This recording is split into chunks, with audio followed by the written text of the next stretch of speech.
What's up, everybody, and welcome to Friday night's edition of Sports Dummies. And we have again a loaded show for us to talk about. We have the first round of the college playoffs currently happening as we speak. Number nine, Alabama, is into Oklahoma to face the Sooners, number eight in the nation.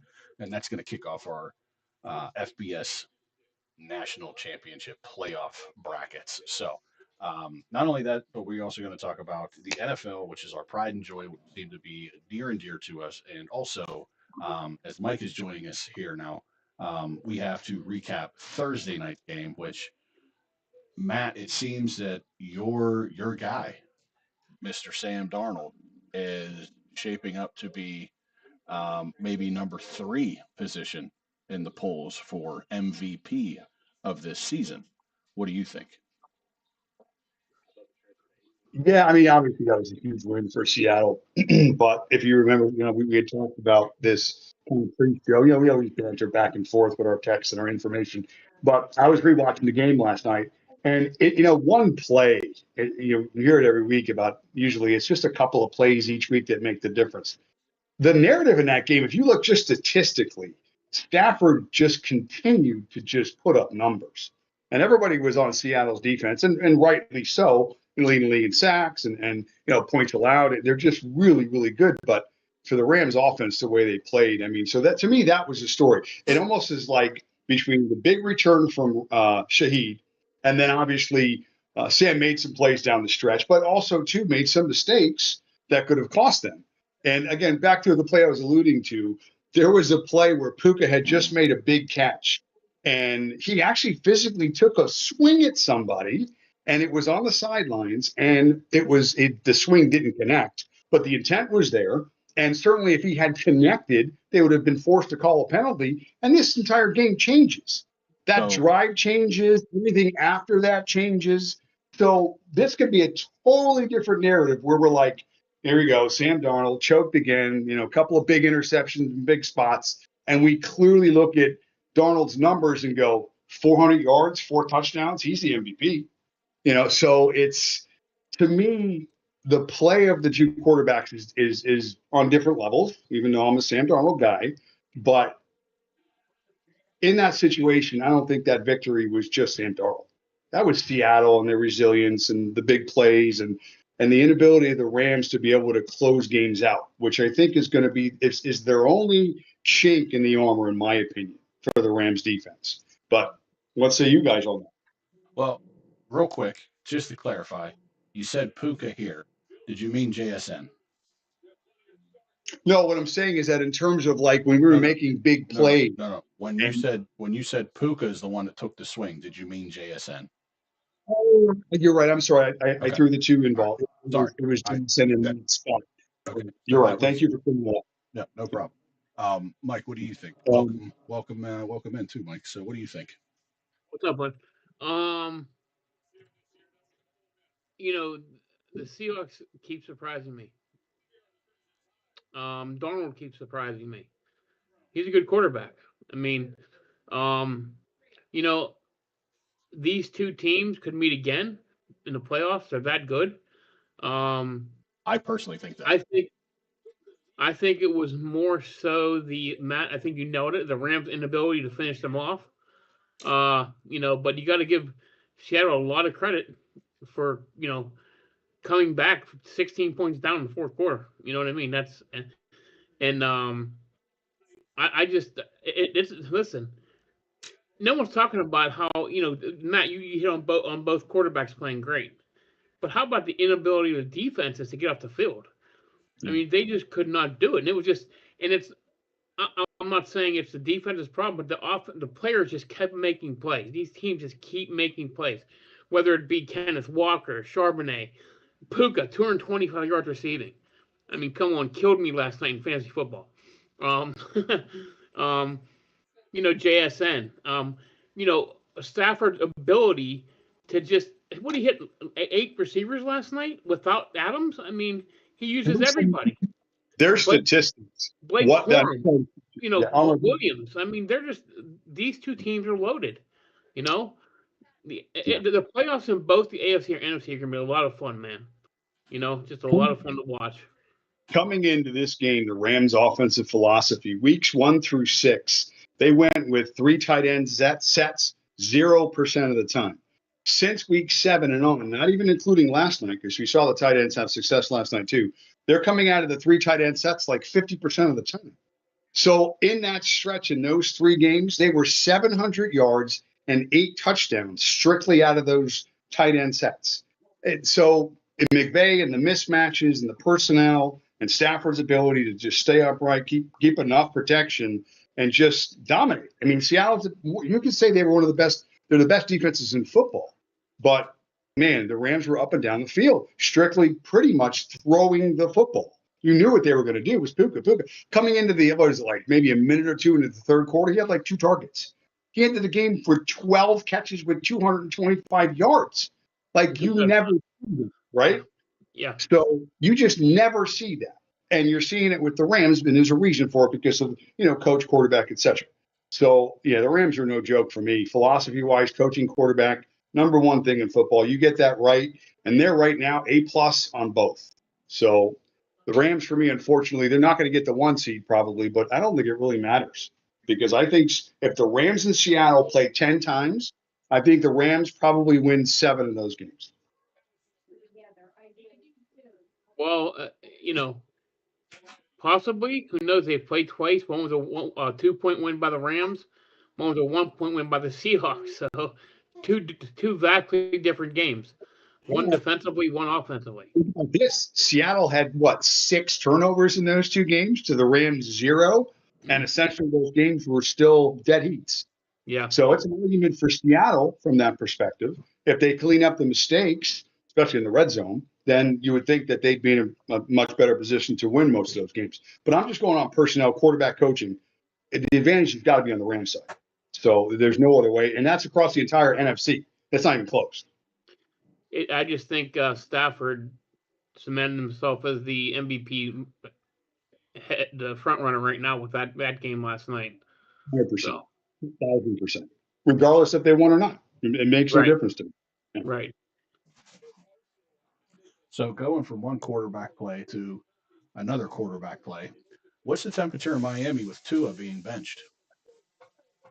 Right now it's a balmy 78 degrees, a little humid too, actually. It's kind of gross. We were just having dinner and we didn't sit outside because it was a little bit sticky. Who cares? Honestly, I think everybody's ready to move on. At least the Dolphins. Listen, I am not a Dolphins fan. I'm a football fan, but I live in a Dolphin fan environment. So this is going to be the perspective from the Dolphin fan. They're over it. They're glad Greer was let go. They're assuming for the most part that McLovin's on his way out, and it's just going to be turn the page. And of course, everybody's curious to see what kind of play they're going to get from Brock. So it's not like there's any love loss here. Half the fan base will probably admit at some point that they should have never taken Tua, even though they've been the Tua apologists for about 2 years now. They'll admit to it was a mistake, like the Dolphins usually make mistakes at that position, and they'll just turn the page and look for the next guy. But here's the irony thing. I think McLovin stays, honestly. I think that he's shown in spots that there's success there, there's ingenuity there, but they got to get better on defense. They got to hit in the draft. And they've got to get the quarterback position right. So I think that's where tonight. CBS Sports One reported that they're leaning towards keeping him, McLovin. So yeah, I didn't see that, but I would at least that's probably because again, who are they going to get? It's not like all these coaches are out there that are available that you're like, oh wow, he's like a Harbaugh's coming in, or another big name coach is coming in that you can put some sort of stock in. Well, who are you going to get? A coordinator from somebody and try and build a culture? No. So they got to fix it. Easiest thing to get is a head coach. Not yes, come on. Yes, listen. I'm just going to say,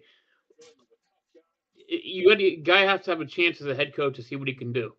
Some coaches are meant to be coordinators. Some are meant to be head coaches. You find that out when he gets his opportunity. So I don't Yes. know. I don't know if McLovin. I think McLovin's an offensive great mind. I don't know if he's a head coach material.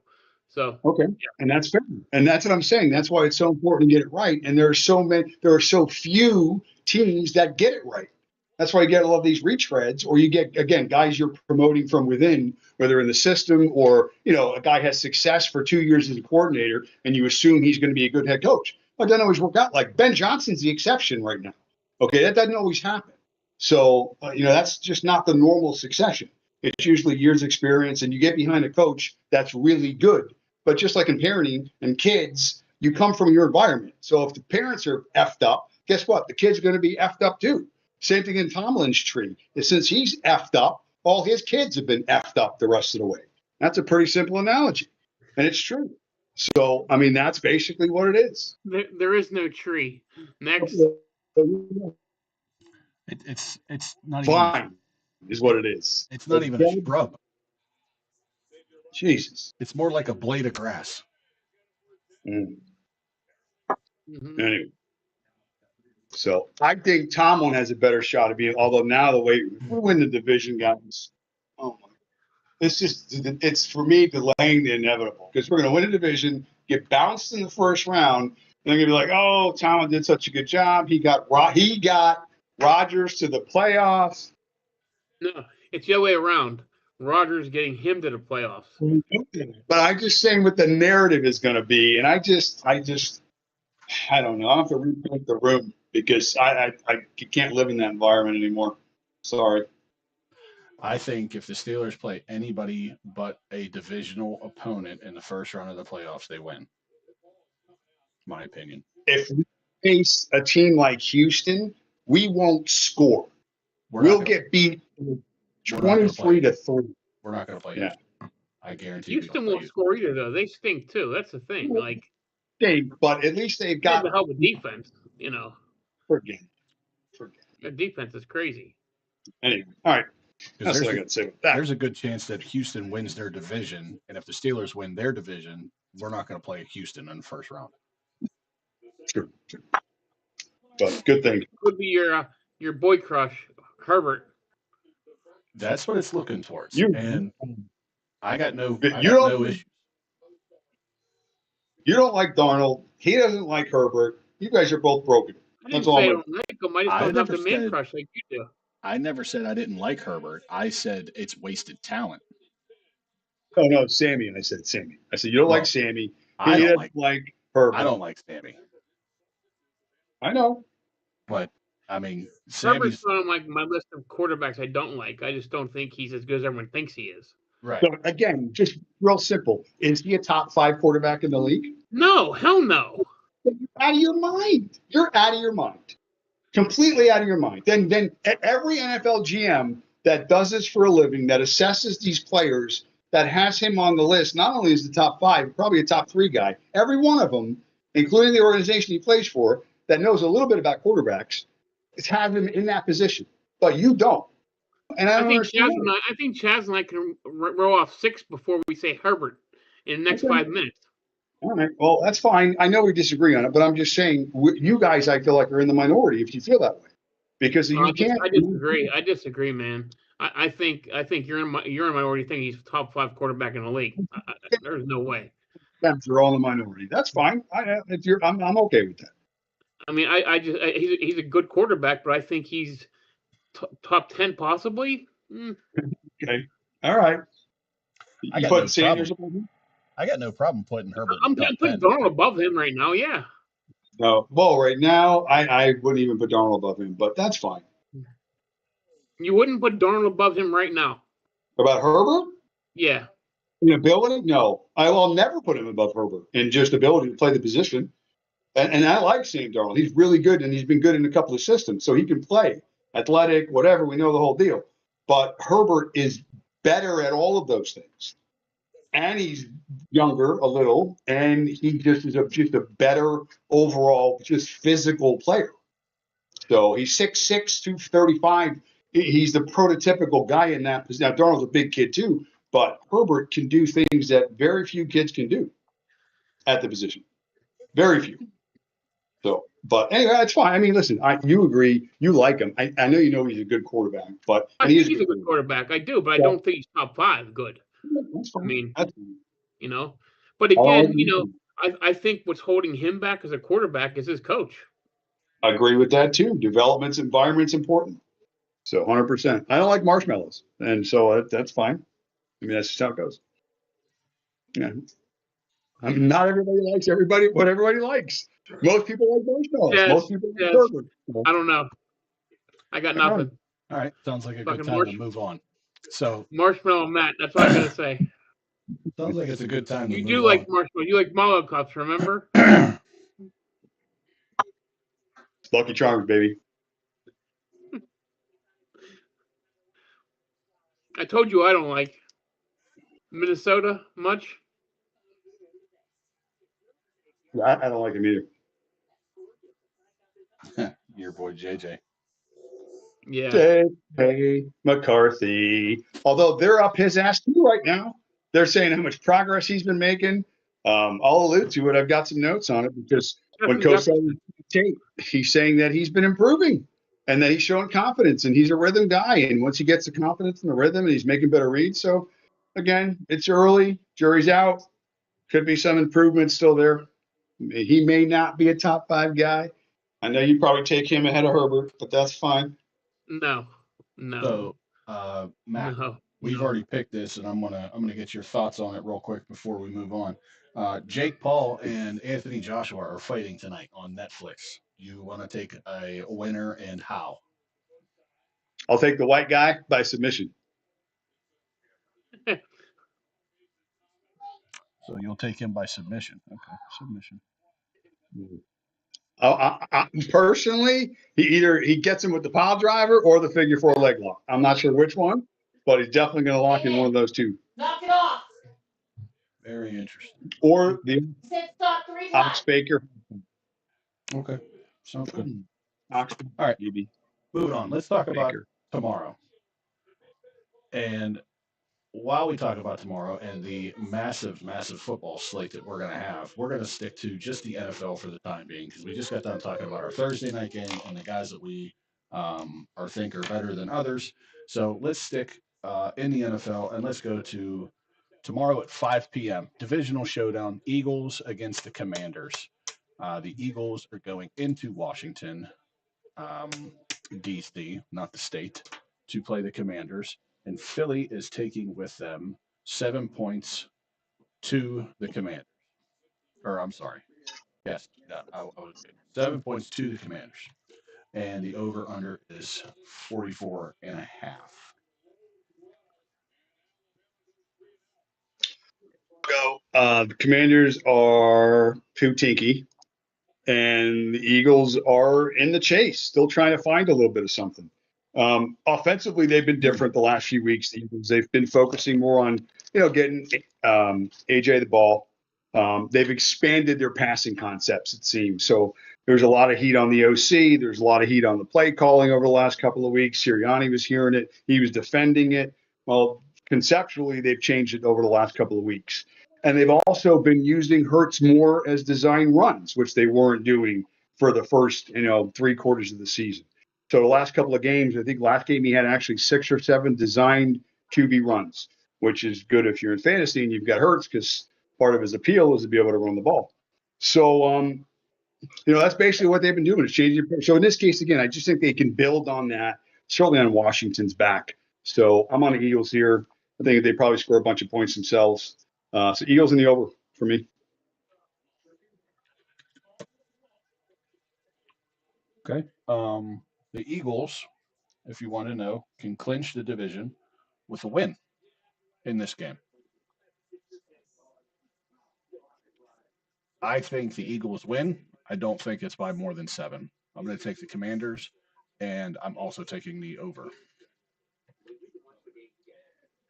Washington's been playing well with Mariota behind center, and Dan Quinn came out and publicly stated that they have shut down Jaden Daniels for the rest of the year, so we will not see him again this year.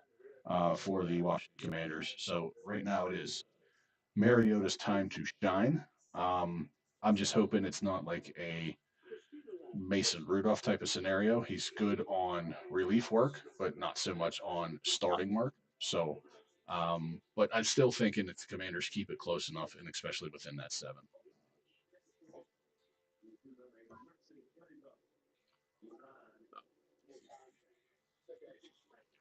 I am going to take in this game. Give me the Eagles and give me the under in this one. I think the Eagles win this game big, like 31-7, 31-10. I think Washington's just on a down. They're looking at a top 5 pick. Um, give me Philly. I think Philly's just starting to get going to turn it up a couple notches for the playoff. So we'll see. So you want Philly in the under? You said. Yes. Okay. Before we move on, let's see what the betting trends are for the spread. Since we're talking about the spread, 79% of the bets are on Philly. 80%, 86% of the money is on Philly. Now, typically, I think I've mentioned this before, and I told you, Matt, to look into it. If you haven't, that's fine. But teams with about 65% or more money on a particular team don't do well when it comes to the game.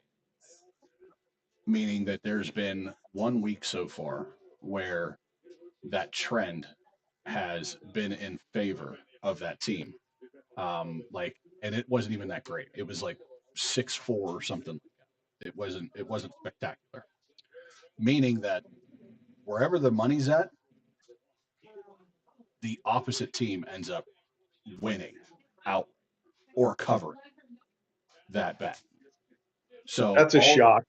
all the money being on Philly, especially 86% of it, I wouldn't be surprised if Washington ends up getting within that 7. Vegas loves those percentages.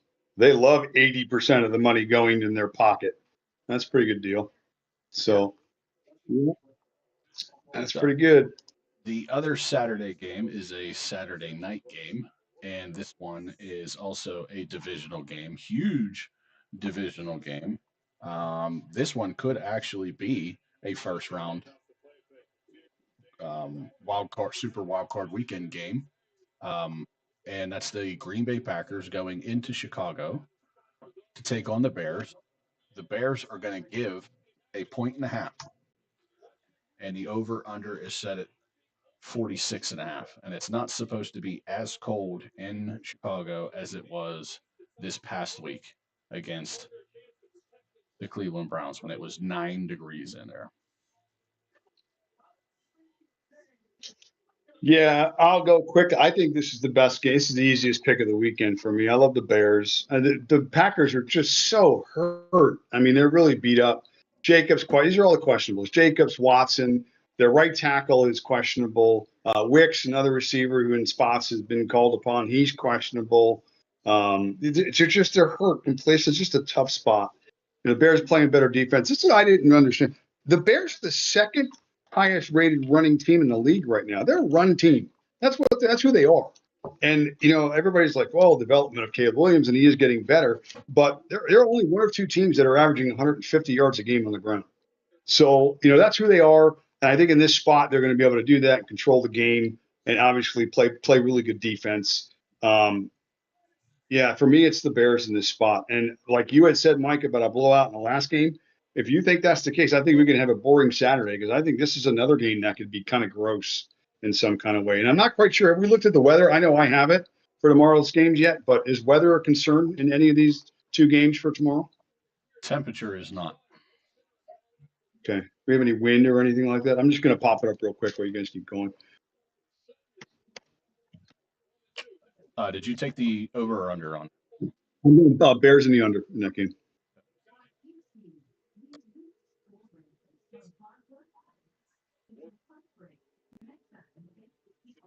I'll take the Bears in the over.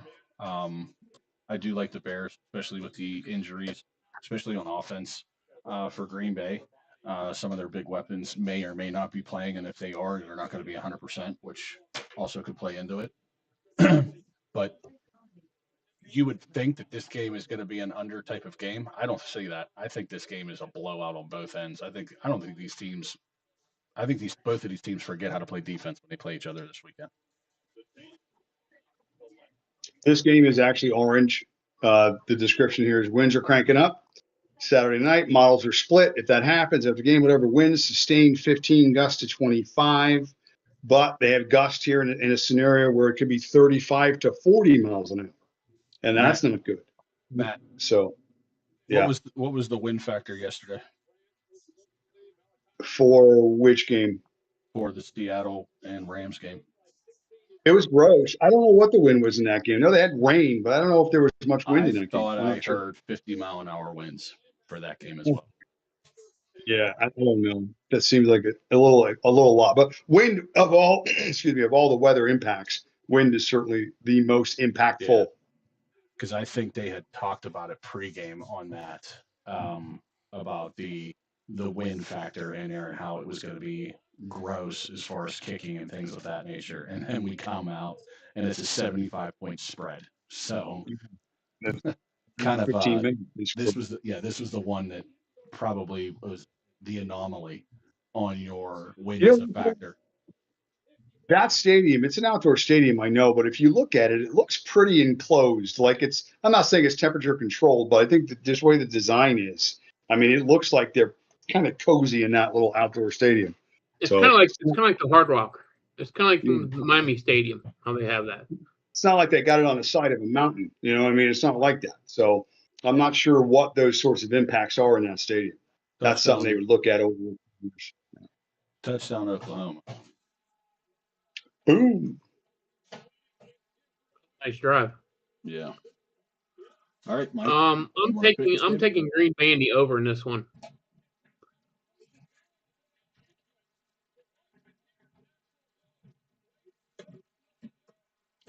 Okay. We're going to move into Sunday. Sunday is going to be should be an easier game for Buffalo. Buffalo's going into Cleveland to take on the Browns, and they're going to give them 10.5. The over/under is set at 41.5.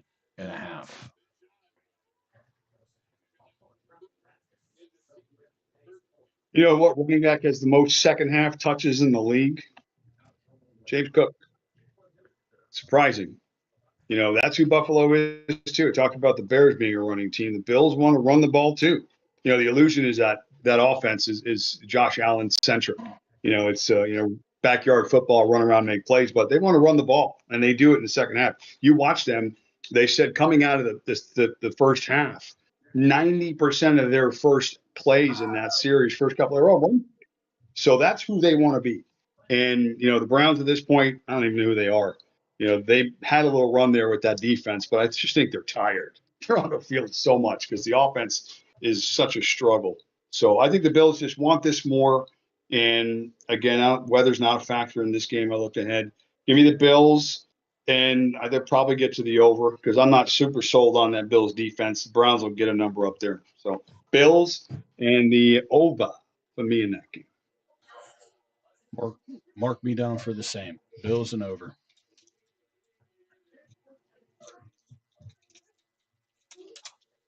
I see this game either blow at Buffalo's way or Cleveland's going to keep it very close with Judkins. I think they want to take the ball out of Sanders' hands, and Buffalo's run defense is really porous. So give me Cleveland in the over in this one. I think Cleveland keeps it, maybe backdoor the cover. That hook could get them. I could see I think Buffalo wins this game easily, but I could see Cleveland staying close. And that hook has me take the Browns in this one. Fun fact: if Miles Garrett gets a sack, he will tie the record. Oh, listen, it's setting up for him to break it against us. No. Yeah, there's a good chance that does happen. Yeah. Um, the Chargers are going into Dallas to take on the Cowboys. The Chargers are getting 2.5, and the over under is set at 49.5. All right, here I am talking about Mr. Herbert, trying to defend him. I'm going to pick the Cowboys. They're 6-7-1. I think they're not mathematically eliminated, but they're not going to make the playoffs. But They're out. they're officially out right Yeah, now. they're out. They're with their loss Sunday night, they're out. Yeah, Yeah. Dallas is officially out. Yeah. Then even so, I just think there's a little pride left in that building. So for me, it's the Cowboys. I like the over in this game. I think these Chargers they've been limping every week. Eventually, it's a long season. There's going to be some bumps. I think this is a bumpy one this week. So Cowboys and over, because my boy Herbert's going to put up a bunch of yards, but because I'm just short. So, and it's telling you something here. Because the Chargers are a better football team, but yet still Dallas is favored. So I'm going with it. 2.5, take it, and over.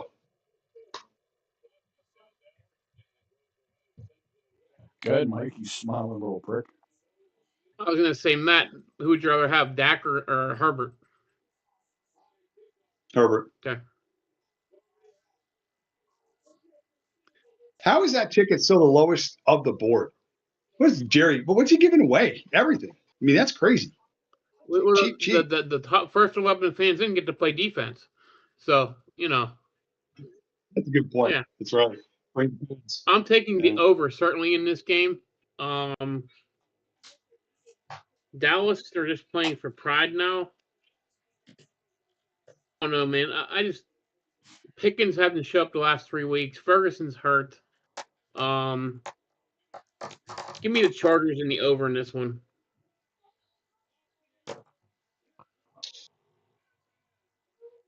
Chargers in the over. Mike, I see your Chargers, and I will go under the table. Yeah, give me the Chargers getting points in this scenario. Dallas doesn't have anything else to play for except for money incentives, which I'm not 100% sure if I even have anybody from Dallas on my sheet, although I have a few that may come in handy when people want to put some bets in. But Javonte Williams, 9 yards for 250,000. So there's about the only person, and he's going to get that with one carry practically. So I'm not really worried about that or them feeding him the ball or trying to get him 9 yards. I don't think he has a problem getting 9 yards. If it was 99, that might be a little bit different story. But he only needs 9 for this, so that's not going to be a huge factor. Again, Chargers are getting points. I think we could say on some levels that the Chargers are a better team. But anybody that has the team that the Chargers have right now versus the woes that the Cowboys are in at the moment as well, and they're getting points, I like that. Chargers and under. All right, so can I tell you that real quick, just real. This is what's crazy about statistics. Yeah, go ahead. Just interrupt me. It's fine. If George Pickens, and this is not impossible, if he has 6 catches on average, and let's say 70 yards over the next 3 games, okay, we've been banging on him, and maybe rightfully so for certain things. But do you know what his end of the year statistics look like? And it's not even counting his touchdowns. He's going to have 100 catches and 1,500 yards. Anybody on the planet, when we walked away from the Steelers or we traded him or whatever you want to say happened, would you have said, oh, yeah, he's going to go somewhere next year, he's going to catch 100 balls, and he's going to get 1,500 yards and possibly 10 touchdowns? He's at 8 right now. You would have been like, something's wrong in every part of this equation, right? But yet, that's what you're looking at. 100 catches, 1,500 yards, and 10 touchdowns for George Pickens. So I'm glad you mentioned that, Matt. Great point. And you know what? Dallas is still unsure if they want to re-sign him. 100%. 100%. I'm not even defending Pickens. I'm just saying the reality of it is that he really is. Statistics, if you just looked at them in a vacuum, you'd be like, this guy's the best player in football. Well, here's the thing. No one's doubted his talent. That's for sure. No one's doubted his talent. It's just his attitude.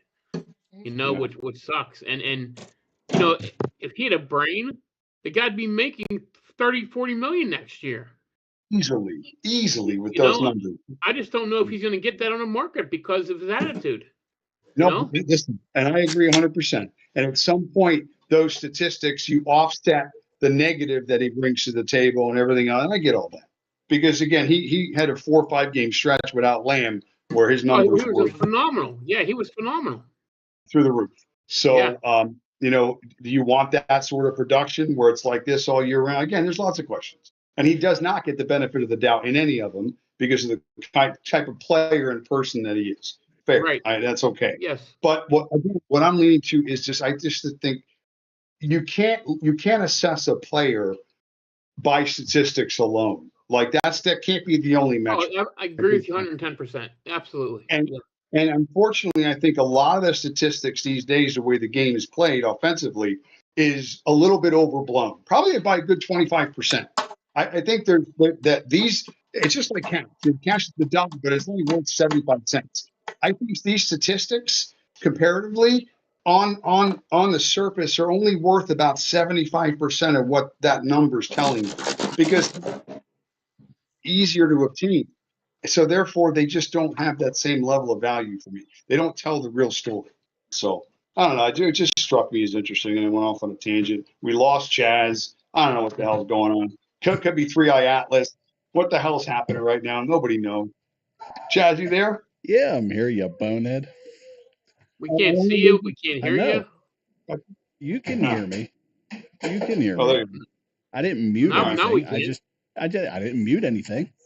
I just turned my video off so I can get up and go grab something to drink while you two idiots argue about an idiot.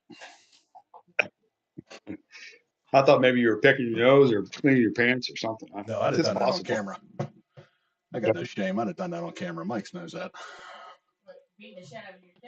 No, picking my nose or something like that. But my only thing is that you talked about nobody would have guessed that Pickens would leave the Steelers and have a productive year. I guess in a sense you should have, considering that he went from a best friend to a head coach. Right? Because his best friend let him do whatever he wanted and didn't reprimand him for being a little toddler when he got out there. And again, not having a number 2, a sensible number 2, all anybody had to do was triple George Pickens, and there goes our offense. We were stale, dead in the water, which again showed that. Now he goes to Dallas, where he's got a formidable number 1, a legit number 1 across from him, and he's on pace to have the best career of his entire career, best season of his entire career. I don't think it's a coincidence, to be honest. Yeah. My parallel was just the fact of the statistics themselves are just so wacky and overblown. Like, again, just one more quick example. We have a tight end right now that's leading the league in receptions. That's the ball's being thrown to him by a guy named Jacoby Brissett. Okay, it's not even like it's Peyton Manning to Marvin Harrison. Okay, it's Jacoby Brissett to a tight end, and that's what the offense is in football right now on a terrible football team. Okay, so it's all wacky. And this is what we chase, and this is what we're trying to prognosticate and build fantasy lineups. It's insanity, is what it is, in my opinion. Well, not to mention too, we don't get the old Mark Bruner style tight ends anymore. We get the Brock Bowers tight ends now, where they're slimmer, they're more agility. Their agility is there. George Kittle, they're still big enough to take on the linebackers, which again we can talk about those too, being smaller than those ever were, especially during the Levon Kirkland era and things of that nature.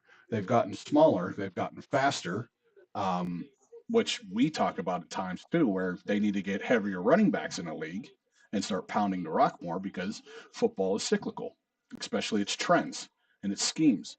But now that they got these tight ends that can run 4.5s, 4.6s, they're burning and have huge mismatches on the outside against linebackers. And that's why we see Kyle Pitts run or catch 11 balls for 166 yards and 3 touchdowns a week ago. Because these guys, these tight ends, who are not your typical tight ends anymore, are just freaks of nature. They're tall, they're as strong as hell, but they're fast as fuck, and they got hands to go with it.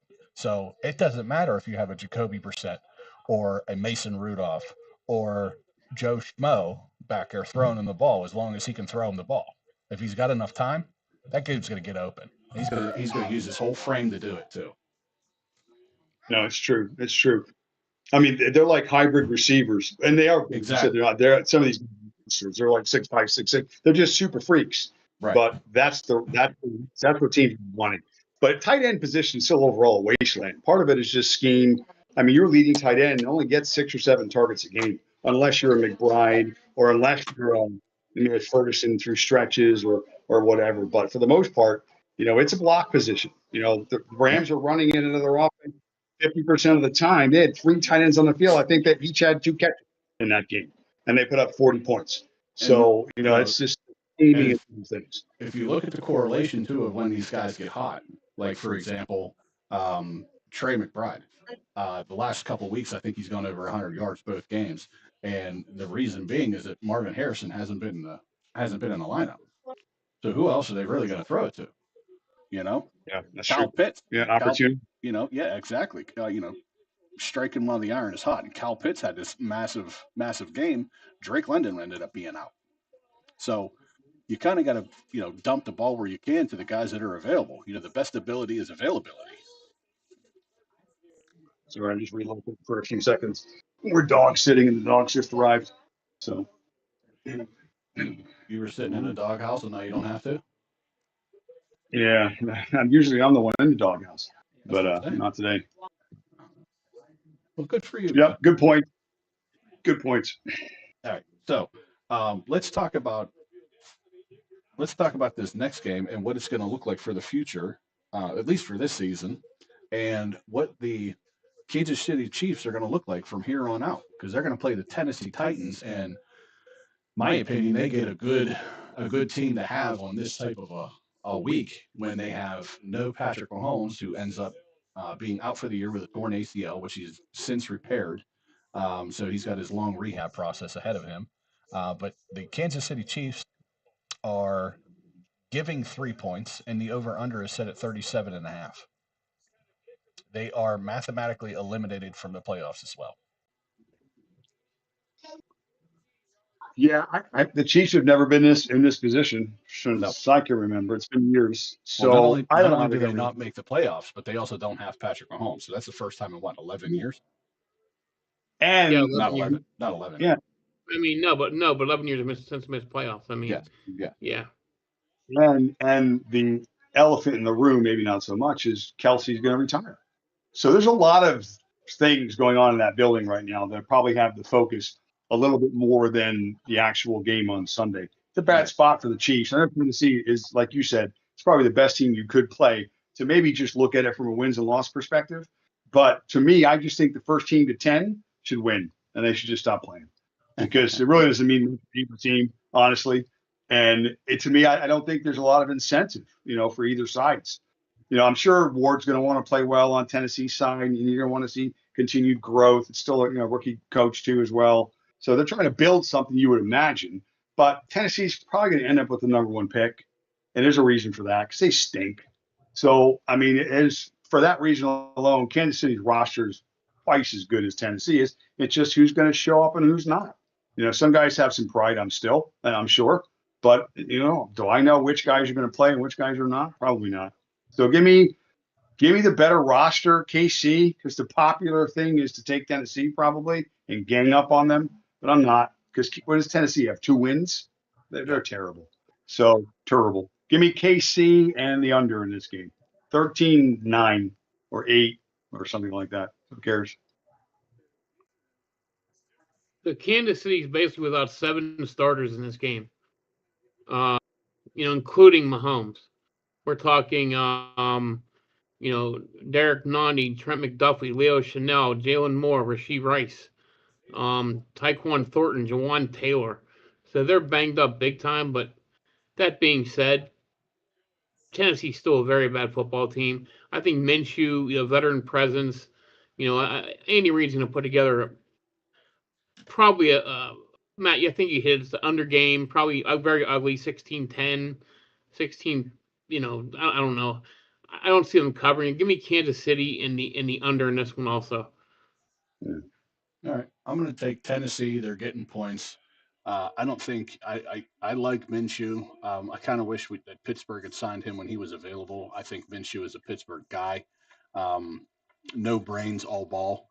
Uh, but I don't think that he's going to be able to do any type of magic that what uh, Patrick Mahomes is able to do to extend drives and keep their offense on the field.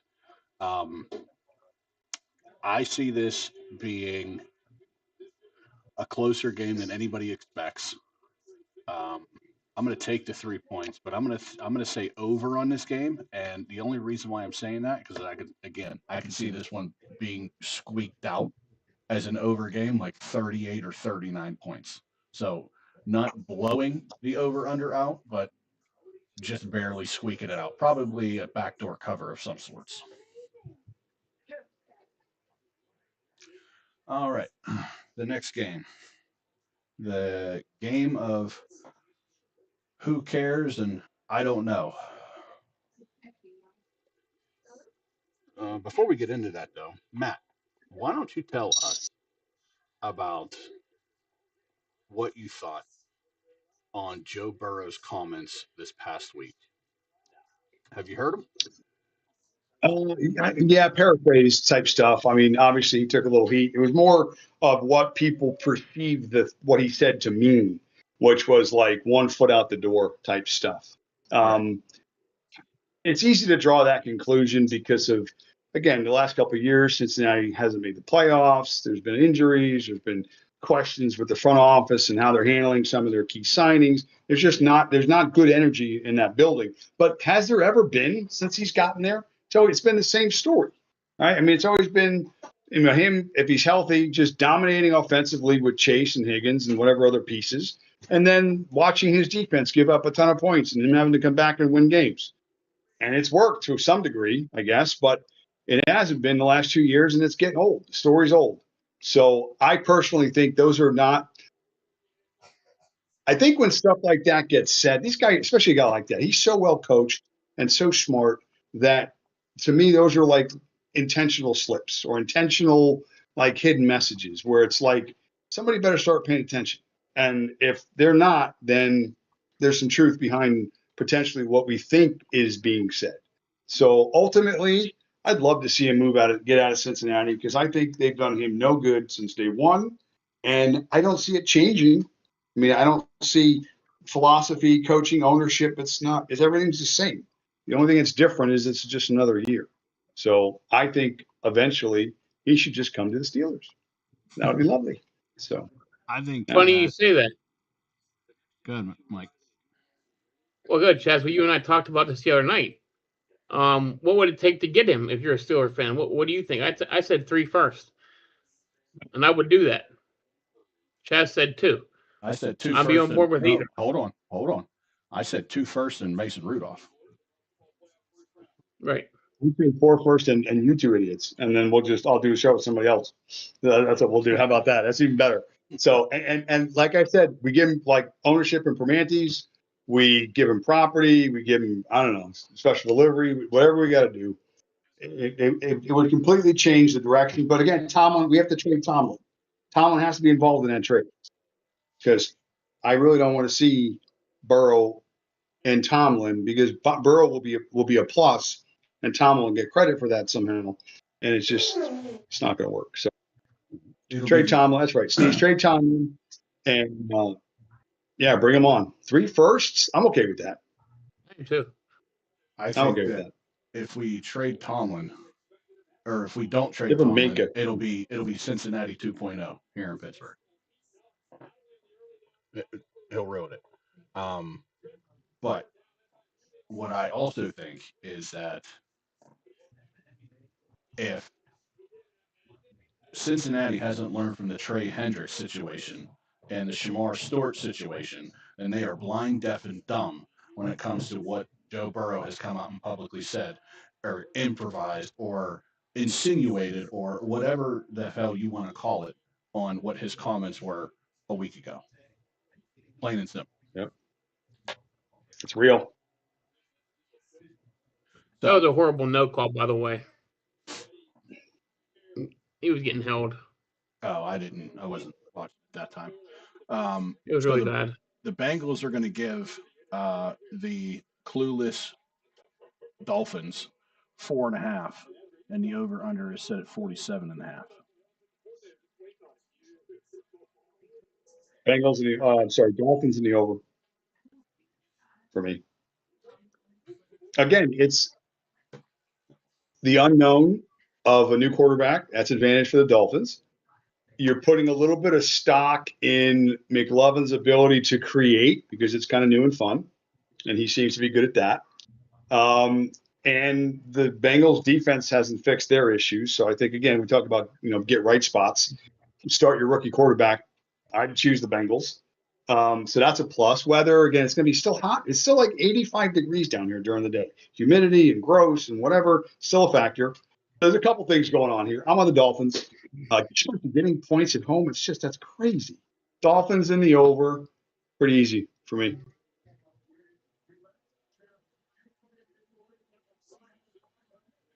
Dolphins have 3 good running backs in the way. Between this Jalen Wright kid, who's always been good, obviously A-Chain's a stud. They got Ollie in spots. So, yeah, I think they're going to be fine, honestly. So, yeah, definitely Dolphins. Pick of the week, Dolphins. Yep. He's a closet Dolphins fan. Yep, you're right, Matt. This is easy stuff here. Bengals and over. What?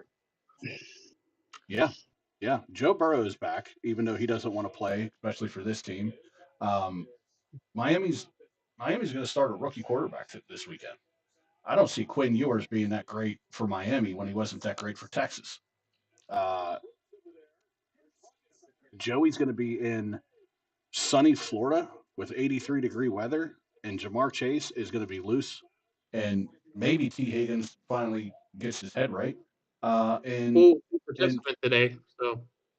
And Chase Brown is for all intents and purposes healthy enough. So yeah, I'll lay the 4.5, but I'll take the over with you. Not to mention, give me Cincinnati. Mike, we just talked about this too.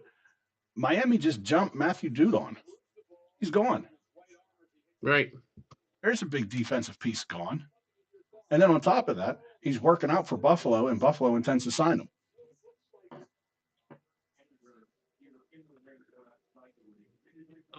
Give me same thing as you, Chaz. Cincinnati over. All right, so we're all on the over, which means that you know that the under is probably going to hit. Okay, let's go to 2 other suck-ass teams. The New York Jets taking on the New Orleans Saints, and the Saints are giving 6.5.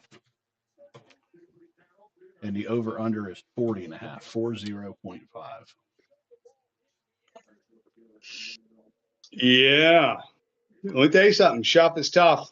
That dude's playing a little bit. There's some improvement happening, and they got a little something there. They may have their guy. I mean, that roster's so bad. And this kid's showing life. At least he's flicking it all over the field. You look at his numbers statistically and the attempts.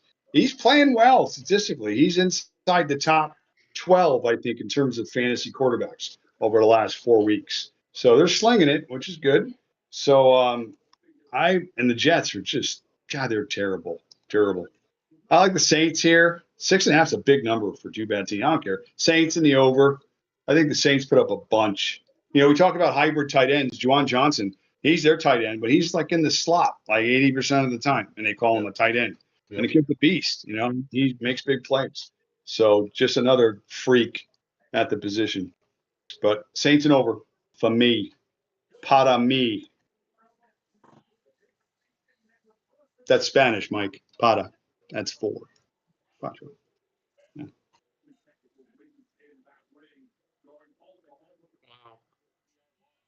me the over also.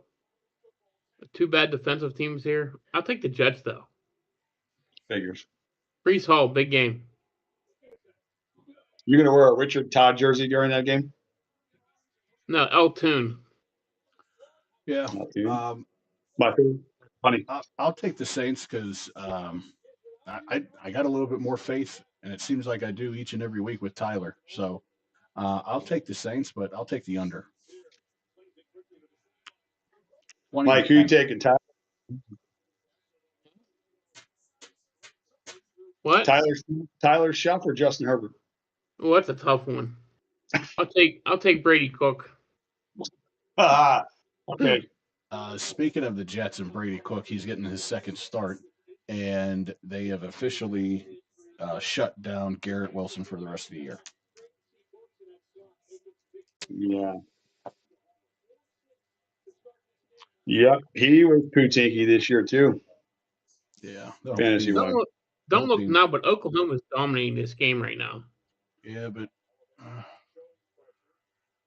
I didn't expect. It's only 10-0 though. And it's about to be more than that here soon, by the looks of it. So the next one is the Vikings going to MetLife to take on the Giants, and the Vikings are going to give 2.5. Over under is set at 43.5. I'm going to take Mike's second favorite quarterback in this game and the over, just because I do think there's a little bit of growth there with the Vikings. I do think the Giants hit their stride, and again, with all the injuries and the inconsistencies and the roster deficit and whatever, they're a 2-win team also for a reason. So I got the Vikings in this game with a little momentum going and some success and progression. McCarthy, this total seems low to me, 43.5. I mean, I guess they're considering maybe a little bit of a quarterback play. Oh, okay. I mean, that's part of it, but I mean, Bowles' defense maybe a little bit, maybe. So, all right, give me the Vikings here, but I'm going over. I think the total is just a little low. So Vikings scoring some points in the over.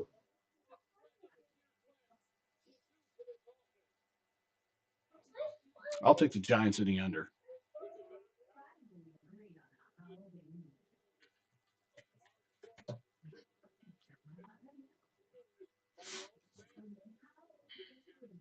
Well, quarterback play, I like Dart better. Team wise, I like Minnesota better in their defense.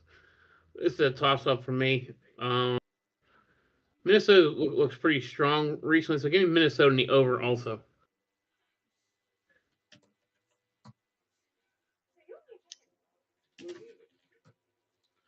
Okay. Big game in the NFC South. Tampa Bay Bucks are going into Carolina to potentially win the division. Tampa Bay is going to give 3, and the over-under is 45.5. I'm immediately on the over market. I'm interested to see how Carolina is going to play in this spot. They haven't been in this position for a few years where I don't want to say they're in contention, but they sort of control their destiny, and it certainly would have win in this game. Not in contention. They're 7-7. This could be for the division. Well, I'm saying they haven't been in this position in a while, and now they have a chance to be in contention. My bad. To be in a situation they haven't been in. Yeah. So it's curious to see, young coach, young quarterback, whatever progression. They're playing well. Tampa's still limping. I feel they've got so many injuries still. And Baker, I think I saw a stat statistically, again, fantasy based, where he's like 27th overall over the last 7 or 8 weeks. It's a pretty big sample size. So they're really struggling. He's really struggling. You can point to a couple different things, but I don't like it for Tampa in this spot. And you're giving points on the road. I mean, I don't know what kind of home field advantage Carolina is going to have in this spot, but I mean, if things turn quickly and they make a few plays on defense and whatever happens, game script goes their way, it's going to get ugly. I got Carolina in the over.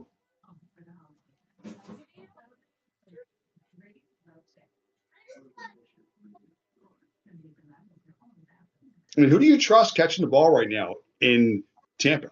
I mean, just with the everybody, injury. everybody, they're all back.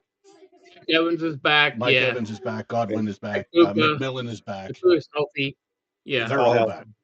Yeah. So Yeah. that's the main reason why I'm going Tampa. I think right now Tampa is getting all their guys back at the right time, especially now for a playoff push. I think this is Tampa's game to lose 100%. So I'm going to ride on Tampa, and I'm going to take the over with you, Matt. I'm with you, Chaz. I'm on Tampa. Carolina is very inconsistent. So is Tampa. I just like Tampa's full-fledged whiteouts back. They look, if they could get some, if Baker can turn around these next few weeks with Bucky Irving, they could be pretty scary, Carolina just, their passing game has lacked recently after that huge game that Bryce Young had, They really haven't. I mean, don't get me wrong, they're relying on Dowdle and Hubbard, but give me a Tampa Bay in the under in this one. Okay. All right. Here is another one that could be a potential, well, you could say it could be a potential second round playoff game because it's looking more and more that the Broncos might lock up that number one position. I think they have a half game lead on New England anyway. So this game's pretty huge to keep that lead.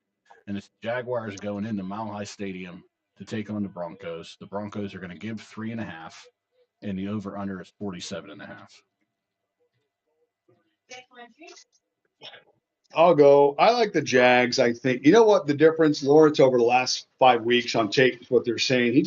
It's starting to click. Like Cohen's in the offense, and that relationship is certainly starting to grow. And I think we're seeing the best that we've seen from Lawrence in a while, at least more consistent. And it's been the difference. The difference is, too, is that his success throwing the ball outside the numbers has been a huge difference. Because, again, they're similar in defense of the Rams. They've got receivers all over the field. Tight end, Strange, and Thomas is a little bit of an effort the last couple of weeks. He's been more focused in the offense. So, and ETN right now this year is a guy that nobody's talking about. The year he's having statistically, it's his best year. So it's working, Jacksonville, offensively.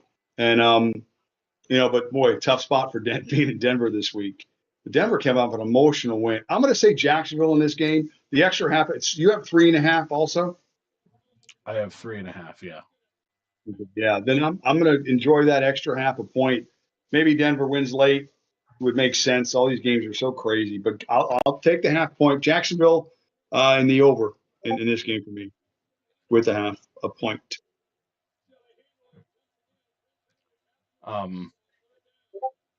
I've said before that I'm not real impressed with the Broncos and their consistency on offense, but they did have a pretty good game last week. Emotional game, like you said, Matt. Jacksonville, this is kind of new territory for Lawrence. This is new territory for Liam Cohen, being his first time head coach. If they win this game, they're going to treat it like their Super Bowl.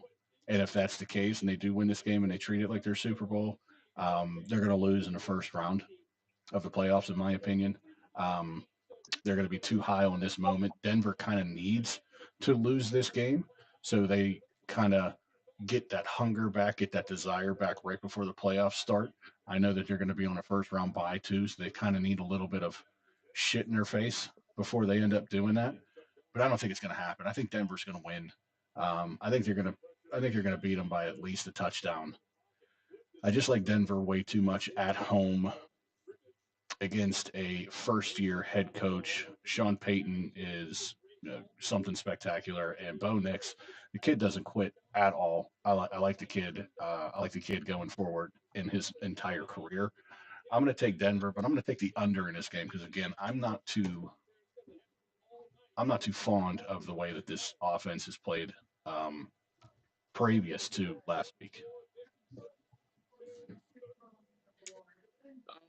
I'm with you, Chaz. I like Denver in the under also. Going to Mile High is a tough place to play. Jacksonville's playing well. but they haven't played a defense like Denver. Denver's defense hasn't played well. They're going to turn it around against this Jacksonville team. The one thing I'll say about Jacksonville, since they got Jacoby Myers, that offense has looked more methodical. They're So running the ball, they're passing the ball. So, Not paid. nice balance. Yeah, you got paid, right? Nice balance. I was just going to So, say they just gave him a 3-year extension. right. Reached the goodness, and he got paid. Yeah.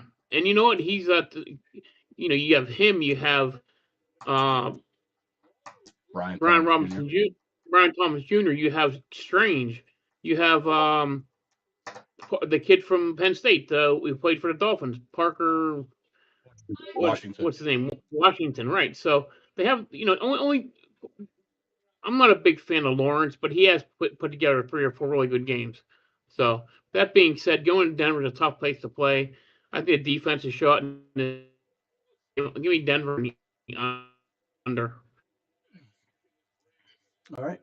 Next game, Atlanta -3 going into Arizona. Take the Cardinals on 48.5. Do you think Bijan's number 1 pick next year overall? No. He's leading the league right now in rushes, yards from scrimmage, total yards from scrimmage on a terrible team, but no quarterback solution in sight. It's kind of sad, but regardless, the Cardinals also stink. Well, there's some sneaky teams at the end of the year. I also heard that half the league is 500 or below right now, or I think maybe 16, just slightly more than half the teams in the league right now are either 500 or below. So there's some pootinky teams out there. These are two really bad teams. 12 teams can get you in this game. Tampa Bay and Carolina are both 7-7 right now. Yeah. Give me the Falcons in this game just because they got better players. Although McBride, like I mentioned, is leading the league in catches. He'll probably get 15 more catches. So still Falcons, Bijan, and the under. I think I picked all over so far, so I got to pick an under. So give me Falcons in the under in this game. All right. Well, I just think you picked a bad place to pick the under on this one. I'm going to take the over, especially after what happened last week with Atlanta, and they playing a little bit worse off of a team in Arizona. I'll want to lay the 3. I think Kirk and Cal Pitts. I think they can do it again. Maybe not 166 yards and 3 touchdowns, but quite possibly over another 100 yards and a touchdown for sure. So I'll take the Falcons as well, but I'll take the over. And Alabama just scored, so now it is 17-6. Yep. I'm with you, Chaz, on the over. But I like Arizona on this one. I think they might win this game, actually. That 3 points is big. I think it's going to come into play in this game. I think it's a very high-scoring game. Neither team plays much defense. I think Michael Wilson has a big game. I think that McBride has a big game. I think that Pitts can have a big game. I think there's a lot of scoring in this game. Give me Arizona in the over, and Brissett goes for 300. Not out of the realm of possibility. He has done it multiple times already before.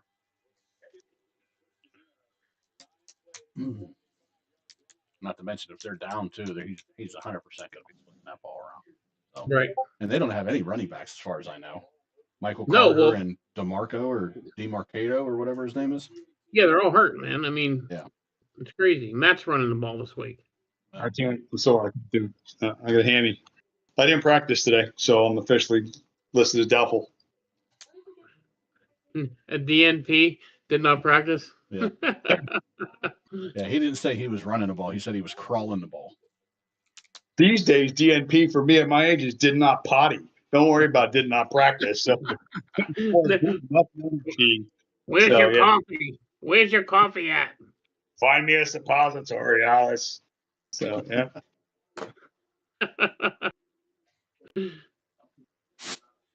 All right. The one game that I think that nobody wants to talk about or look at or watch or anything is the Pittsburgh Steelers going into Detroit to face the Lions. The Lions are giving Pittsburgh 7 points, and the over-under is 52.5. and TJ Watt is out. Okay. And Herbig's out. Okay. Yeah. Oh. Our defense is certainly creating turnovers, and I guess the way Goff throws the football, and he only has 5 turnovers this year, so he's not really giving it up. I don't know. It's a bad spot for the Steelers. I think we've been riding that little 2-game or 3-game high now. I don't know. Detroit in the over for me. I think they get right here. We still have so many problems on defense, and now we're missing even more pieces. I just don't see how we're going to be able to keep up scoring. I mean, Detroit's back end has issues, and maybe Metcalf gets going again like last week in some big spots, but I just don't think it's enough. So I'll take Detroit in a beatdown. They may get to 40. So I got Detroit and another over. I'm with you, Matt. Detroit in the over. I think Jamar Gibbs has a huge game. I think the running game for Detroit is going to be huge. The running game drives that bus in Detroit. I 34-20, a 2-touchdown win for Detroit. I have no faith in that Steelers defense. So Detroit in the over.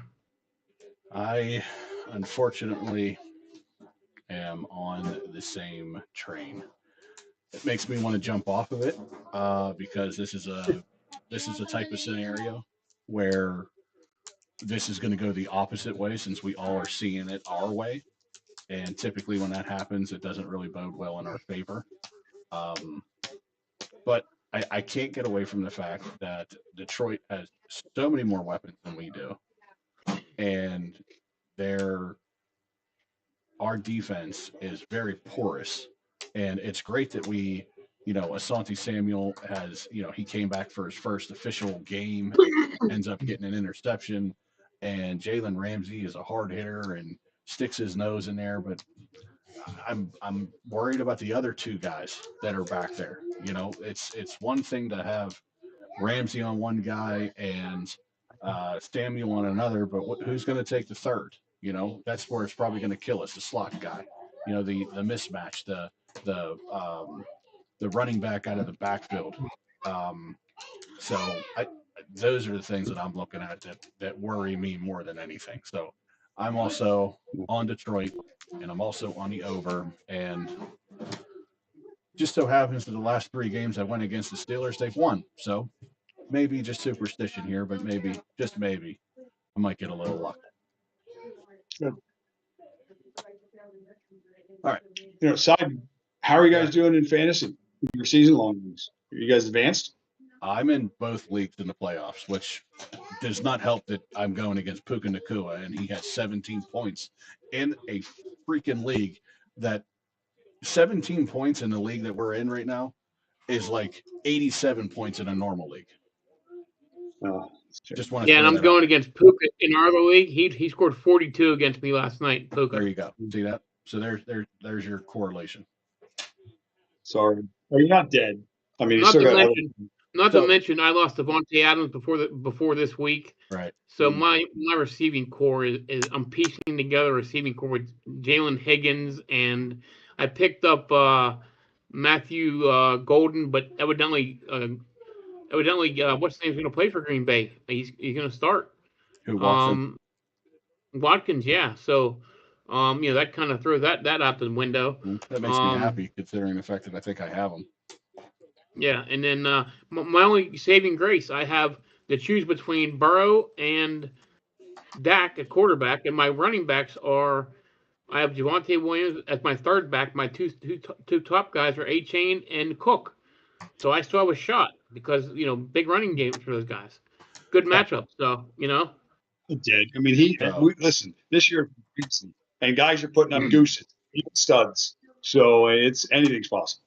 Yeah, I mean, I'm waffling who to start a quarterback between Dak and Burrow. I don't know. As well. Matt, what is your opinion? Okay, don't homer for the guy, okay? Kirk, okay. Kirk Cousins. No, Kirk. This is for me. Hell with him. Fuck him. Kirk Cousins or Justin Herbert. That's Herbert all day. All day. I said don't be a homer. No, I'm not. It's all day. It's not even close. The total in that game is 50. The Chargers and the Cowboys. It's that game's. I mean, no, that game and the Cowboys are Atlanta and Arizona are 48. Yeah, but I have more faith in, for instance, Atlanta's side running the football in terms of getting theirs as opposed to Kirk Cousins. I mean, granted, he's probably gonna. I mean, Bijan's probably going to have 10 catches. Maybe he does break one of those to make Kurt's numbers look really good if he busts like a 60-yard screen pass, which he could in a game like that. So, that's possible. But, yeah, but for me, I mean, the consistency, I think Herbert has a higher ceiling. How about that? Just in a game like that, where that game could shoot out. I mean, and they need it. I am leaning towards Herbert only because of the fact that I'm staying with the horse that got me to the finish line.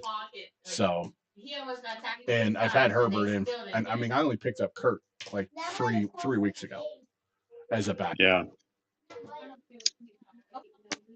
That's why I don't know who to go with Dak or Burrow either. I don't know. Right. I've rode Dak, but he sucked the last 3 weeks. Burrow against Miami seems pretty juicy right now. So, who knows? Well, fortunately, I think I have Jared Goff in one, and in my other, because that's my big money one. And the other, I have a little bit of a thing as well. See, I have either your boy McCarthy or Dak. That's not even a question. It's Dak. Yeah, it's Dak. Alabama just got. Listen, I'd start Jenny McCarthy over JJ McCarthy. Okay. The Giants. The Giants can't do anybody. I'd start Jenny McCarthy over JJ. Okay, forget about it. Listen, Justin Jefferson right now is hating life. What's he have? 6 catches in the last 3 games? Something like that. It's terrible. I don't understand that at all. Yeah. All right. And that was Fantasy Talk, everybody. Going into the next game, we have the Raiders against the Texans. The Raiders are getting 14.5. Very respectable 14.5. And the over-under is 37.5. Well, I just read somewhere that we're only going to play 5-minute quarters. So they're going to get this game done pretty quickly. It should get done pretty quickly.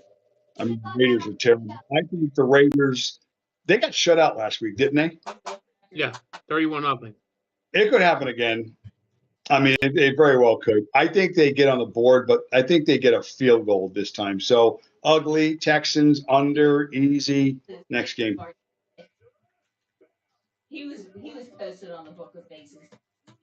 I think Geno Smith is back for this, Mike. Did you hear that as well? I was just going to ask you that.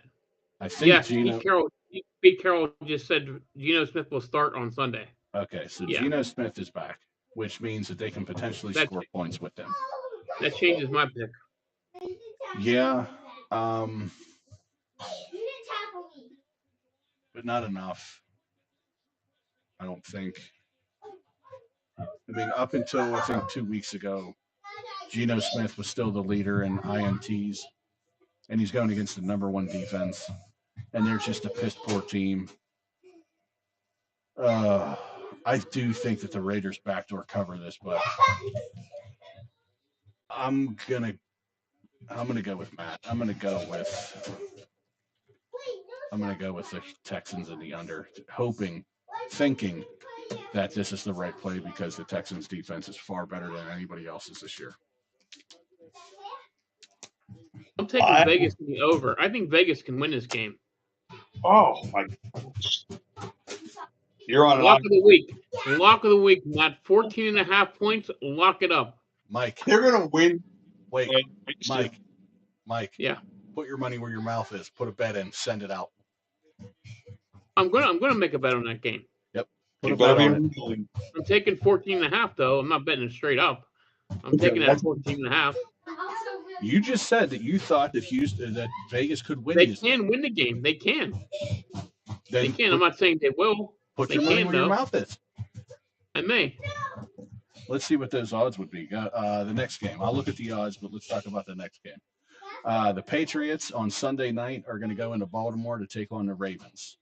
The Baltimore Ravens are giving 3. I don't know why, but they are. And the over under is set at 49.5.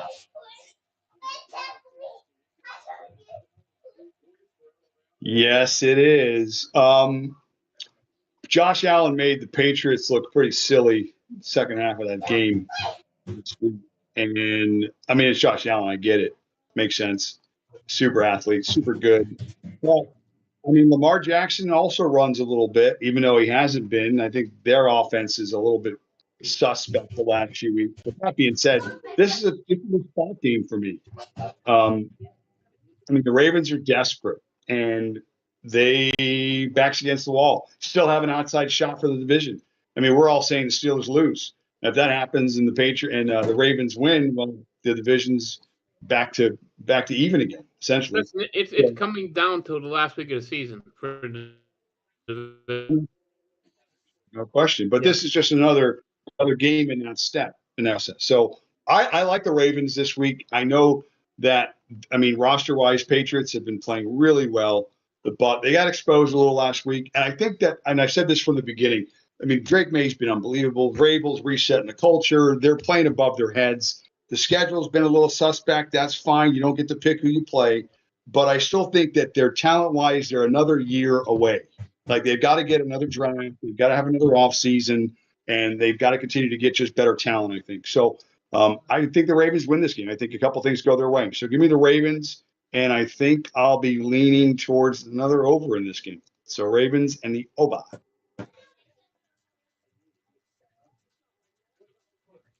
Just letting you know before we go any further, Mike, that bet Yeah. right now on FanDuel is plus 1,300. Ooh, I love it. I'm taking it. Retirement. That's there. Raiders go on the road 2-12 and beat the best defense in football. And that's That's if you genius. take everything at 1,300. That is if you take the points, take the money line, and take the over. That money line bet Oh, I'm is taking it all. I'm putting that in. I'm doing Okay. it. All right. I'm not to, because that's the worst bet in the history of bets right there. But anyway, it's risky. It's risky. Patriots are getting 3. Yeah, I don't buy it. Give me the Patriots. And yeah, I mean, both of these teams can score points, and both of these teams can score points at will. So 49.5 doesn't look like enough to me.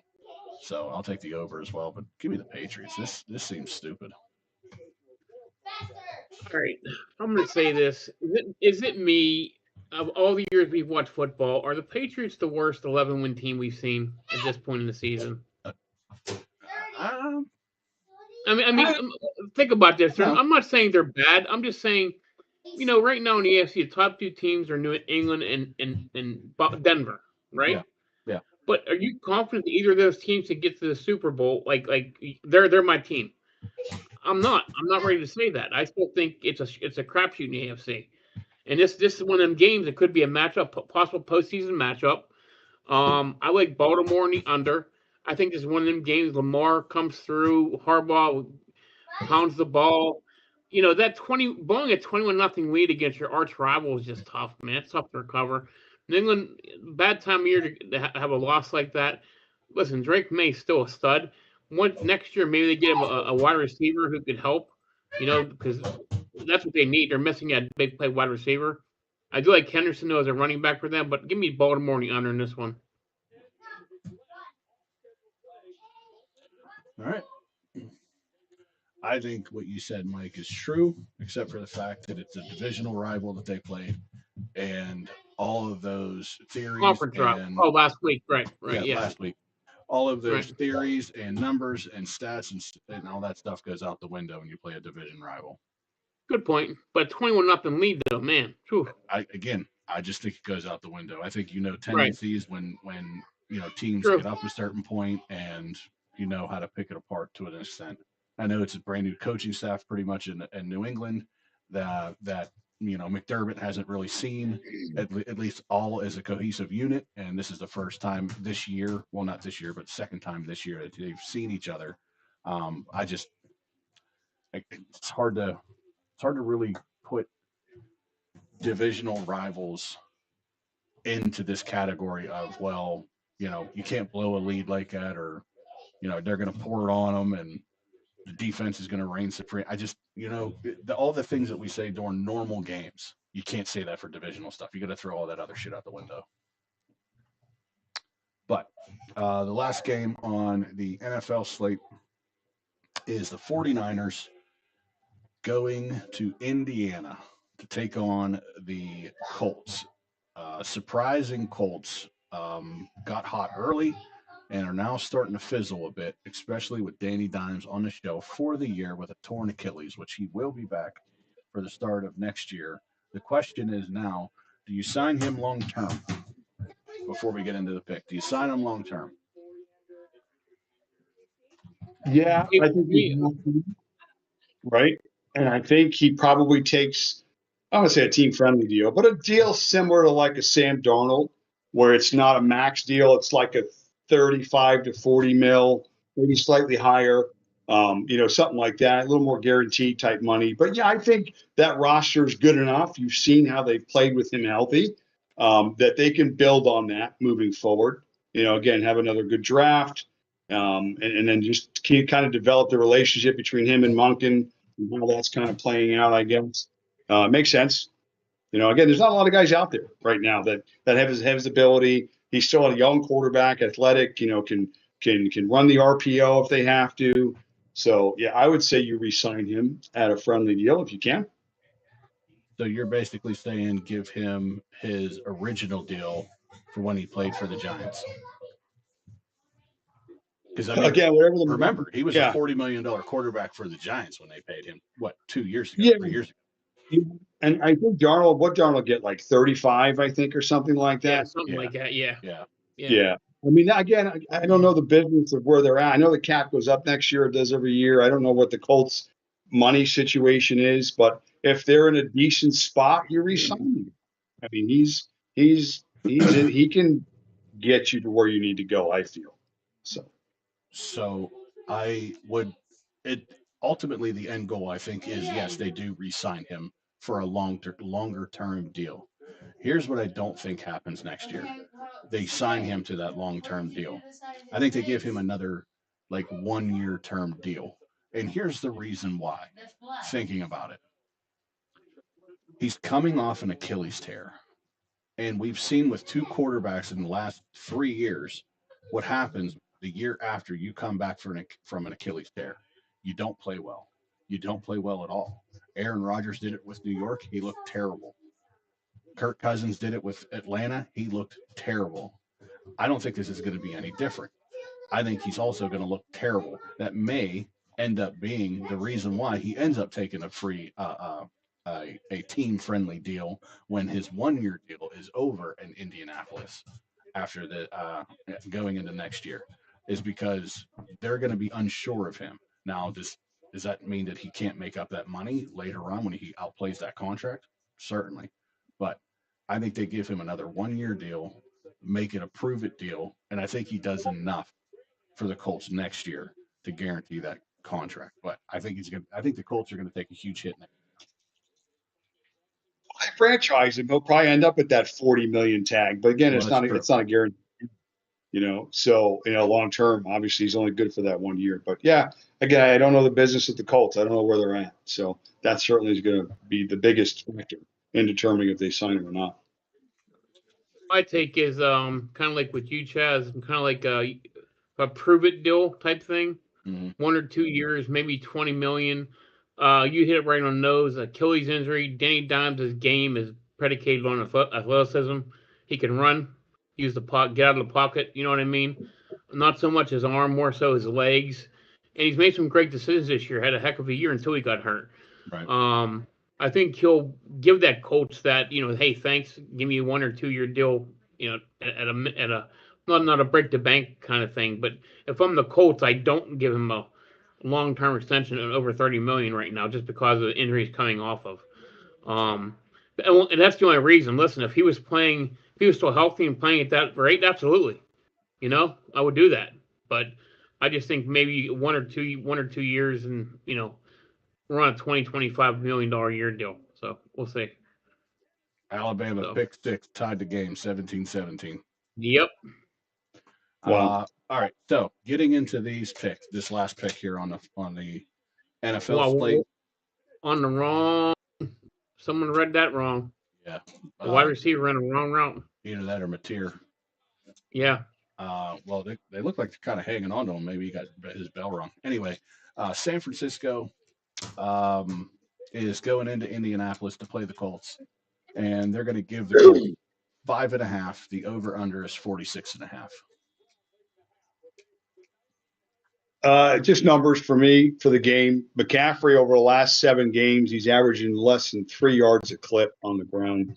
Obviously, his productions through the year, and he's been super good and super productive.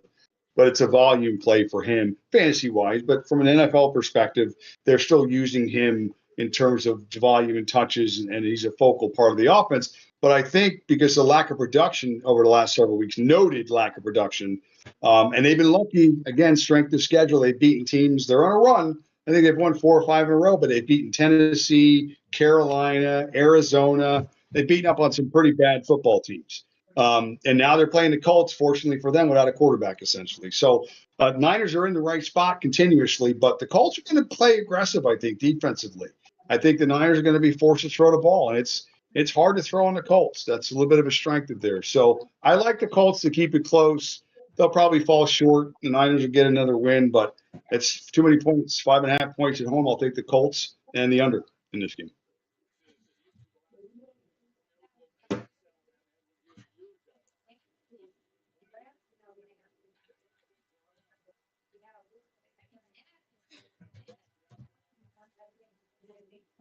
Okay, Mike.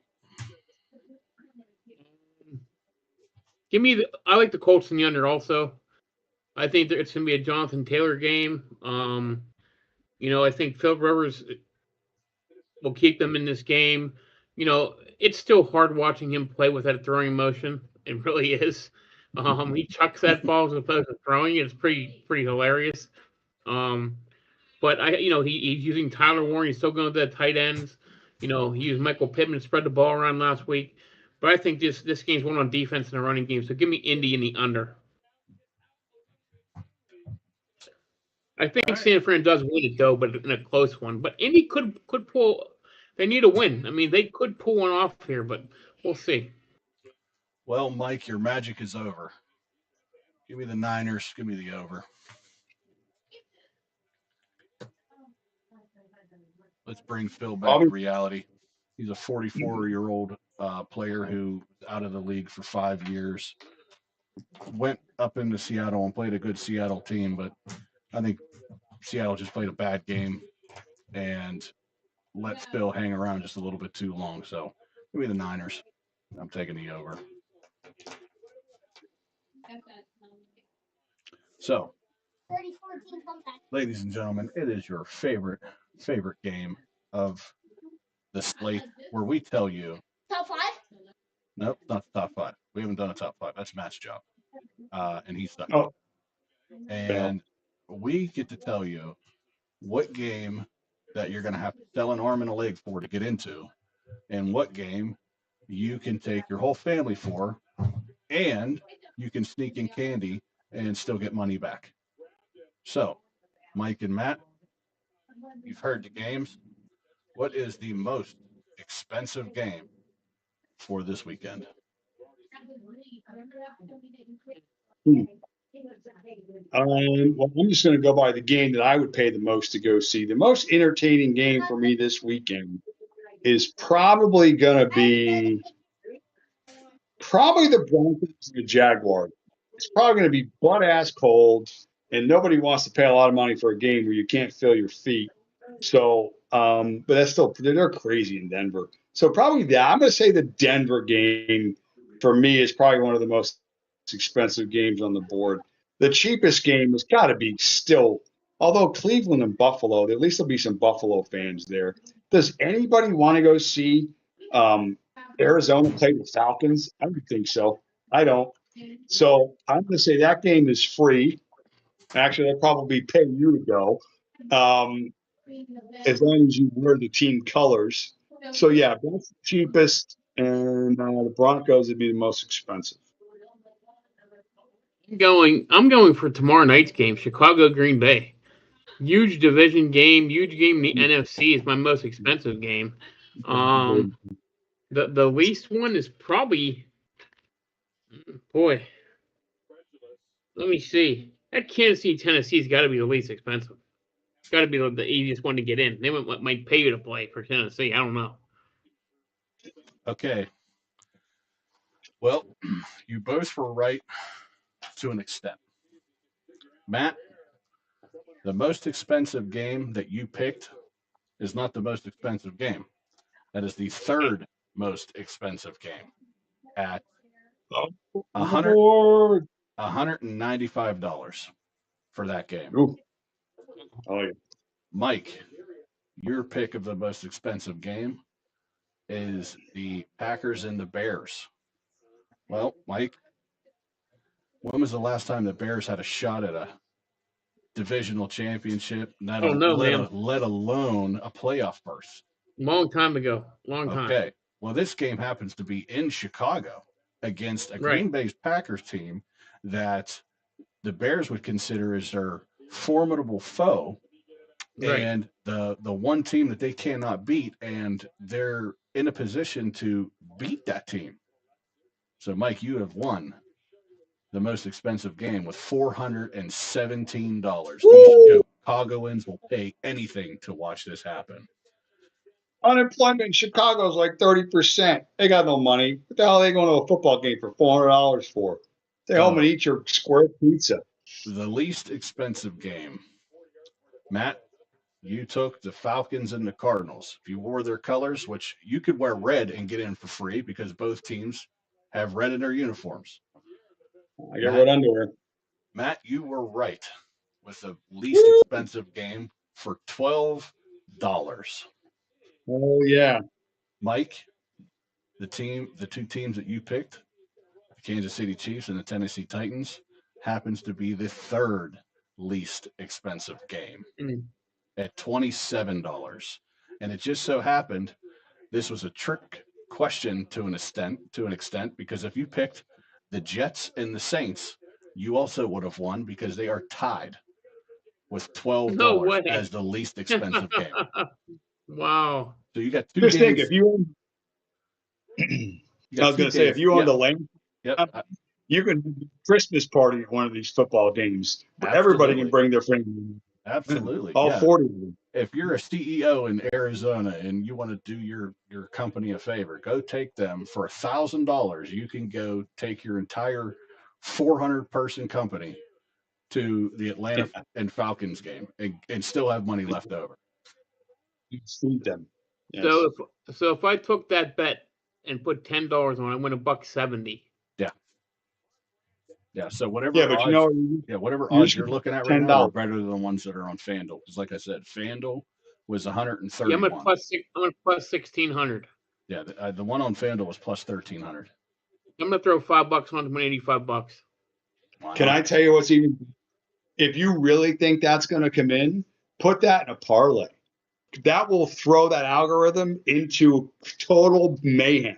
Well, if you even took a 3% parlay with that, it is the parlay. You're taking the points, the money line, and the over. Points, the money line, and the over. That's a 3-leg parlay. 3-leg parlay. Well, yeah, but you're not getting any benefit for if you get the points, you're getting the money line. So that makes no sense. You're not getting any benefit there, and that's a simulation bet. You don't benefit from that. The book. Oh, you're right. If I have two, it's still 10 for $1.70. Because it's just the same bet. You can't have one without the other. Right. So anyway, you guys, all right? No, I'm here for you guys with the math.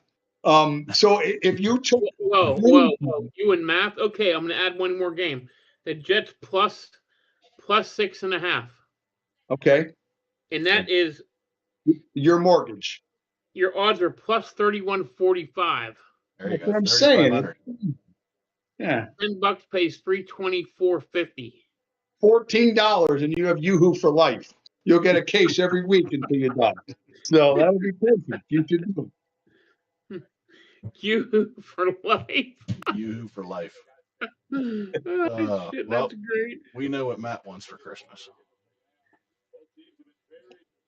All right. I'm That still is great. Yoo-hoo for life. Yeah. So we have picked everything on the college slate up until tonight, but that doesn't mean that we have picked anything going forward, meaning we still have Saturday, we have Monday, and we have Tuesday. And the reason why we're going to pick Tuesday's games is because the last game on Tuesday is at 9 p.m., and we probably won't be able to get a pick in on that before it happens. So we're going to pick it tonight. We're also going to be able to pick our super dog, but only from the super dogs, only from the games that are being played that have yet to be played. So you can only take a super dog from games that have yet to be played. Again, in the playoffs, it does not matter what the spread is. You just have to take the dog in that game who you think is going to win. So the slate that we have going on tomorrow is another CFP first round playoff game, and that is number 10 Miami against number 7 Texas A&M. Texas A&M is giving 3.5. The over under 48.5. I got 4 updated ESPN. So I don't know if you're on ESPN or not. I am. Still have what I said 3.5, 48.5. I'll go. I think the Hurricanes have a real shot here. The way they've been playing, first half of the season, you wouldn't have said that after that first loss and then second loss. But man, they're playing well last couple of weeks. So I'll take the points and the over. Miami Hurricanes plus the 3.5 and the over.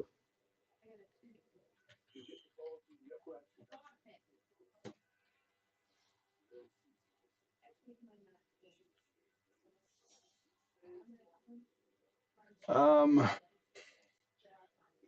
going to take A&M. From what I can recall from Miami, they kind of struggled over the back offensively. I mean, they still got a 10-win season, but they didn't look as terrifying on offense they have at the beginning of the year, probably for obvious reasons. Later schedule at the beginning of the year, end of the year harder schedule. Seems to be that the way that college football is kind of lined up. Um, I don't recall too many games of Miami where they looked absolutely stellar. Those wins that they had, I think, were pretty close and by nature. And I like Texas A&M. Um, I just think they have a better team right now. Um, so I do like the over. I don't think many games in this weekend went under. And if they did, it wasn't by much. It was by like a half a point, if that. So I'll take the over in this game. I'll take Texas A&M. I am taking Miami in the over. I'm taking the veteran quarterback. Right. The under's And going to hit. and the best defensive player in the country, in my opinion, in Bain, the defensive lineman. Texas A&M's defense doesn't show up in big games, it seems. And 48 points seems a little low. I could see this being a 31-28 game, a 31-28. I think Miami to win, though, to be honest with you. So, Agree. All right. The next game, big game, especially considering the fact of all the things that have transpired in the last 2 weeks with this team. Tulane, winner of their conference, is going to play Ole Miss, number 6. And Ole Miss is going to give Tulane 17.5. The over under 57.5. say that again, Chaz, both of those? Tulane is Yeah. giving 17.5. Over under Okay. 57.5. 57.5. Good. The line's been moving. It's been going up the whole week. Now, it started at like, 15.5, I thought earlier, and I saw 16.5, now 17.5. That's a big line, though. But I'm going to take it. Ole Miss in the under in this game. Ole Miss in the under. I just think it's just a talent. Talent is just different. SEC against Tulane. Yeah. Ole Miss under.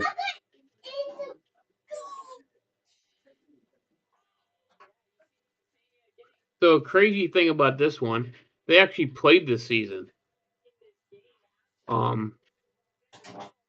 Mississippi hammered Tulane in week 3, 45-10. That's really interesting. I'm going over for sure in this game. It's 17.5 is a lot of points, but roster-wise, Mississippi's just a better team. But their coaching worries me. Shake up the whole coaching staff like that right before a bowl game, Yeah, especially a playoff game. Give me Mississippi though in the over. Yeah, I wanted to take Tulane in that 17.5, but Mike, you reminding us that they played already and it was a blowout, and I think this team is going to win in spite of Lane Kiffin, and I think Tulane just happens to be in the way. The train's Right. coming down the tracks, and Tulane is on, and there's no stopping them. I think it's crazy because I'm taking the under in this game, but I don't think it's going to be under by much. Kind of like how it was in the first game, 45-10. I can see this kind of being the same outcome, but I can see it being 55-0. But I still see it as under. Right. All right. You go from bad to worse. The next one in this first round of the CFP on Saturday is number 12, James Madison, going up to Oregon to play number 5, the Ducks. And Oregon is giving 20.5. And the over-under is 46.5. So half of that over-under is the spread. Wow. And I get another mismatch. I mean, how is James Madison going to score? I mean, honestly, Oregon, they're so good on defense. And it's just the talent level is just a big gap, I think. So, Right. For me, Oregon covers, and it's up to them whether or not they get to the total. I think they will. So, Oregon and the over, it'd be like a beat down probably. Yeah, I think they definitely get the over in this game. I think that's actually pretty low for this, to be honest with you. Again, I think James Madison's going to end up getting a new coach after this year as well, if I'm not mistaken. If they aren't, then I don't think it really matters, to be honest. But again, I was one of the proponents that said that if you win your conference, you're in the playoffs, no doubt about it. The problem is that when you win your conference in a sub conference, other than the Big Four, and if we are playing the Big Four again, that should be your first 4 buys. Is your Big Power 4 conference champions? Those should be your first 4 buys. So said my piece on that. But when you're playing an SEC, a Big 10, a Big 12 team, and you're from, Conference USA, you're having your 2 and 3 star prospects going up against 4 and 5 star prospects.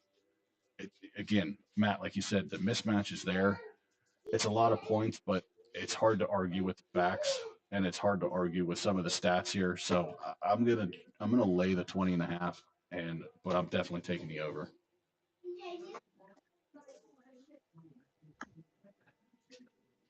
That's a lot of points. I A agree. lot of points. I agree. But I'm on the. I mean, I don't see any scenario where Oregon loses this football game by any means. I don't.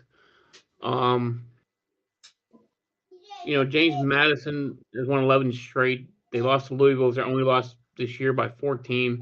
They struggled against the Washington State team, which is not very good at the end of the season. The Sun Belt's a weak conference. You know what? I'm going to take that 20.5 points. I'm taking James Madison. Give me the under. I think they're going to keep this close. But, close enough, not close. Okay. You don't want to take an 11th ranked team, but you'll take a 12th ranked team. Yep. Okay, makes sense. I'm sorry. Did you say the over or the under? I was baffled by your stupidity. Under. Okay. Under. All right. Sounds good. Under 46.5. Mike, put that on that parlay that you got going on over there, okay? Because that's probably going to be $1 million I when might. you hit that I because might. that sounds so stupid. Hold on. Let me see what it would do. Hold on. Yeah. Take your stupid Raider game and then take James Madison and the under on this game and tell me that the odds aren't like 2 billion. I took James Madison and the under. So it would be plus 10,346. There you go. Put $1 on it. Adding James Madison, so $10 to win $1,044.65. You hit that bet, you have enough money to cure lupus. That's all I'm saying. So, I mean, that's insane. 10,000 to 1. Yeah. I'm putting $10 on it. Smart. There you go. Why not? Is lupus still a thing? Yes. It is? Okay. All right. So we get to switch There it is, a little fellas. bit. It's in. There you It's go. in. Atta girl. So now we get to talk about the FCS playoffs. We're in the semifinals, and probably one of the most anticipated matchups of the year is happening in the semifinals, and that is Montana going to Montana State. They're driving across the street to play each other, and Montana State is giving Montana 5.5. The over under is 54.5. Yeah. I'm going to take Montana. Oh, how about that? Oh, wait, they're both Montana. Okay, give me Montana State. Okay, I was going to say I thought you said Montana, like meaning like just Montana. Yeah, just Montana. Give me the winner. Montana, but you know. Hey! Don't expose my crushes. Yeah, I will definitely take me some Montana State in this game, and the over. Play the 4.5. Special teams is the difference, especially in a state school like that. It's quicker to get in. The kids are smarter. So, Mike, you would never get into a state school unless it was run by the state and it was an institution. They'd let you in. They're probably just a cook. That's about it. But you can't spell institution, so shut up, okay? State school. Shit. State for the deaf. Institution? Yeah. 4-syllable words. Good luck. Yeah. I'll take Montana and I'll take the over. I actually just did the math on the syllables. You're right. It's 4. Institution. Institution? Oh, congratulations. Yeah.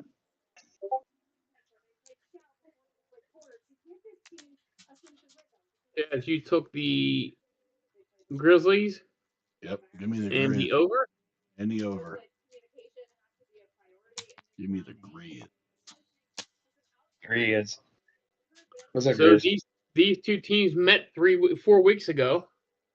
At Montana was a 31-28 win for the Bobcats.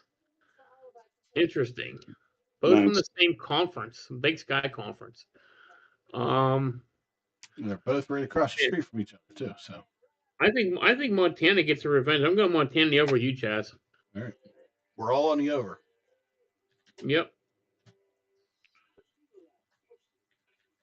Yeah, I think I watched Montana State the last time they played. I watched Montana the last time they played, and both of these teams put up massive amounts of points. So I don't think it's going to be any different in this game. Right. So the other semifinal in this is Illinois State versus Villanova, and Illinois State is giving Nova 2.5. And the over-under is 51.5. Wasn't Villanova one of my super dogs? That they were. You actually. We had them both last week. You both had them last week, and you both had points on it. and they're not taking them this week. Want to know why? Because I get the S. You know what that means. Illinois, baby. And the Redbirds, too. If you can pick a Redbird, always take them, unless they're from St. Louis. I'll take Illinois with the S and the over.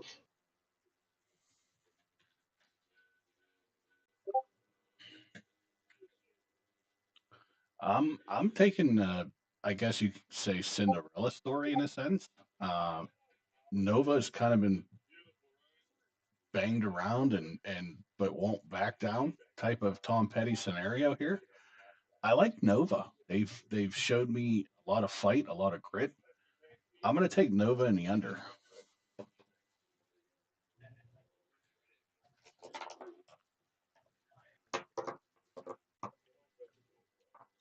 I think both of these teams are kind of you had Villanova knock off number 2 last week, and you had Illinois State knock off number 1 2 weeks ago.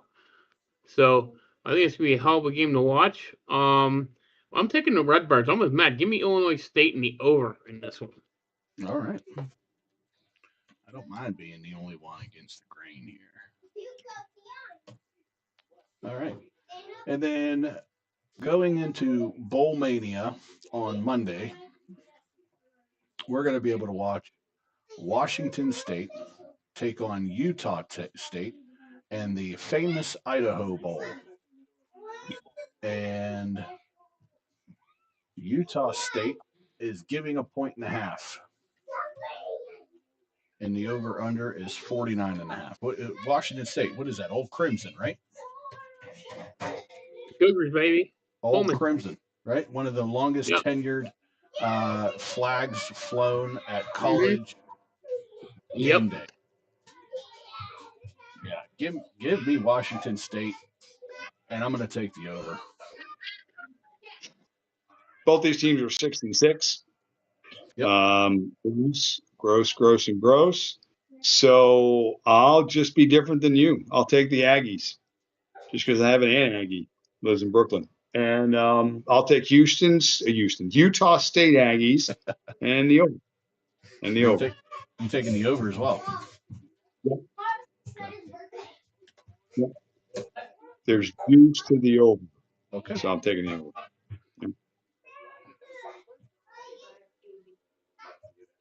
Okay. So I'm up here. I am taking my time right now. I am taking in this game. I'm taking the over as well with you guys on this one. Good. And give me Utah State. All right.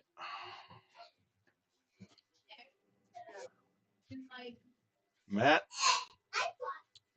on Tuesday, why don't you go down to Boca Raton, to the Bush's Boca Raton Bowl, and watch the Toledo Rockets take on Louisville.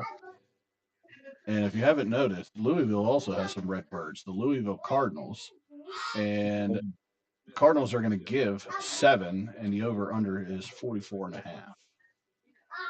They're playing. Yeah, you can't. That's where I played baseball, so I probably be super famous if I went there. But so boys, because they didn't call me and invite me personally, it's offensive. Hey. So that being said, I am going to take the Louisville Cardinals. I'll stay on the Redbird theme because I'm not really an Elton John fan and his Rockets. Toledo Rocket, man. The Louisville Cardinals for me, and the over, because 44.5 seems like a low number. Plus, it's bageled to the over. All of the juice are on the over here, according to Vegas. So I'll take the Redbirds and the over.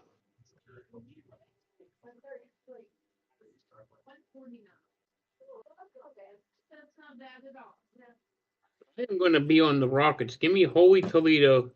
Give me Toledo and the under in this one. Toledo. Mike, I'm with you. The only sad part is that these two teams can't combine and be called the Red Rockets. So I will take Toledo and I will take the over. Holy Toledo. The Red Rockets. I like Yeah. it. All right. The New Orleans Bowl. This is going to have Western Kentucky versus Southern Miss. And Western Kentucky is giving 2.5. And the over-under is 57.5. I'm seeing a theme here where all of my super dogs found their way into this playoffs scenario here. I had a Hilltopper team. What are you going to do? I had a Villanova team this year. Those are my super dogs. Mm-hmm. I'm going to make believe somebody else too. I'm in this. I'm a Hilltopper. Just I'm sold. They were good to me this year, and I've never seen a Golden Eagle, so I'm going to go with the Hilltoppers and Country Boys in Western Kentucky. Probably near my property. I'll take them. I'll take the Western Kentucky Hilltoppers and everything they got in the over.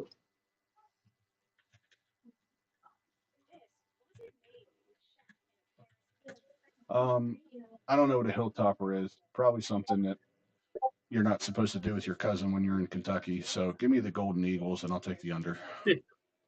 That's true. But you can do it in Kentucky. You just can't do it across state lines. Right. Keep me out of that shit. Taking, give me the Hilltoppers and give me the under in this one. Gross.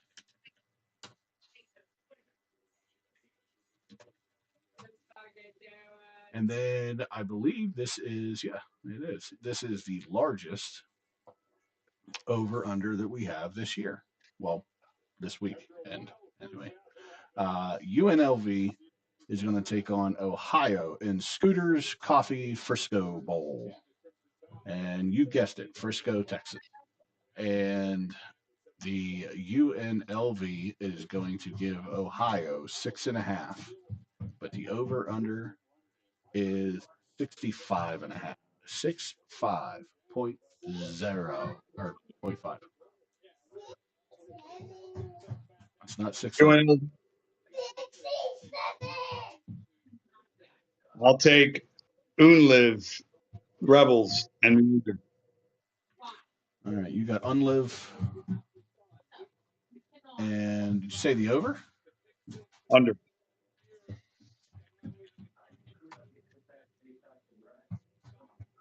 A lot of points. 65 points. I'm with Matt on this one. I'm taking UNLV in the under. All right. Nobody gives a shit about it. Nobody gives a shit about the pick. I'll take Ohio, and I'll take the over.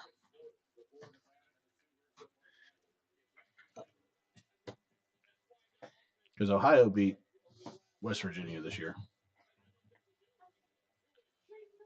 That was their Super Bowl. I'll take it. And 65.5, they want you to take the under, so I'm taking it. Yeah.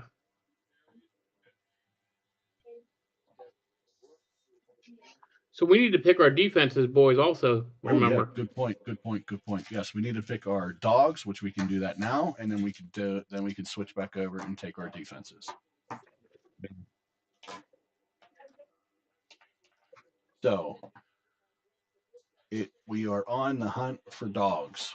It could be any of the games that we just talked about. I guess, Mike, we know which one you're taking, right? Yeah, James Madison. Damn you, baby. Takes James Madison. Put your money where your mouth is. Retirement right there, baby. Merrill Lynch, $10 for $3 billion. Cash it in. Mine is going to be, Mike, I can't believe we're not talking about your favorite alma mater, the Rainbow Warriors. That's a shame. I thought we were talking about that team. We're not there yet. We're not there yet, there, champ. I know. That's on Wednesday. We'll be picking that on Tuesday. I'm sure you're excited. I'm going to take, man, this is really tough. It is. I guess I'm going to stay. Interesting. I'll take the Redbirds. I'll take Louisville. No, they're actually favored by me. Can't do that. They're favored in that. You'd have to favored there, champ. Yeah, this is tough. James Madison's the only one. I don't like either one of those. Give me Tulane to get inside the number. I mean, that's a big number, 16.5. So I will have take 17 Tulane. and a half. You get 17 and a I'll take. I need 17 and a half. So give me Tulane. half. You'll get 17 and a half. Even though Mike wanted me to cheat you, you're going to get 17. It's typical. You guys are taking some big swings here, which is fine. Last time I did that, I think every single time I did that, I've always lost horribly. Give me Montana plus 5.5 against Montana.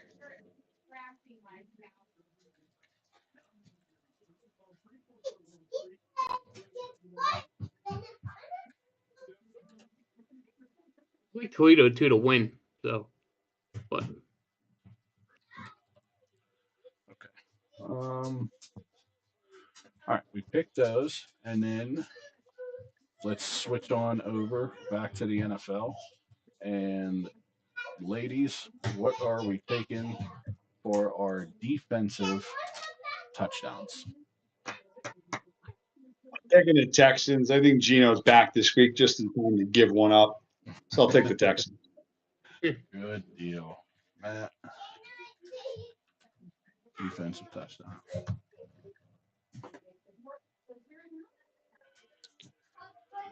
Oh.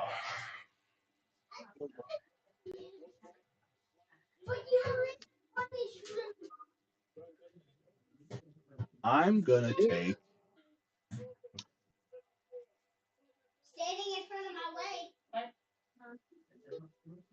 I'm gonna take the Tampa Bay Bucks for a defensive touchdown. I think in a close game, that's probably going to be the deciding factor right there.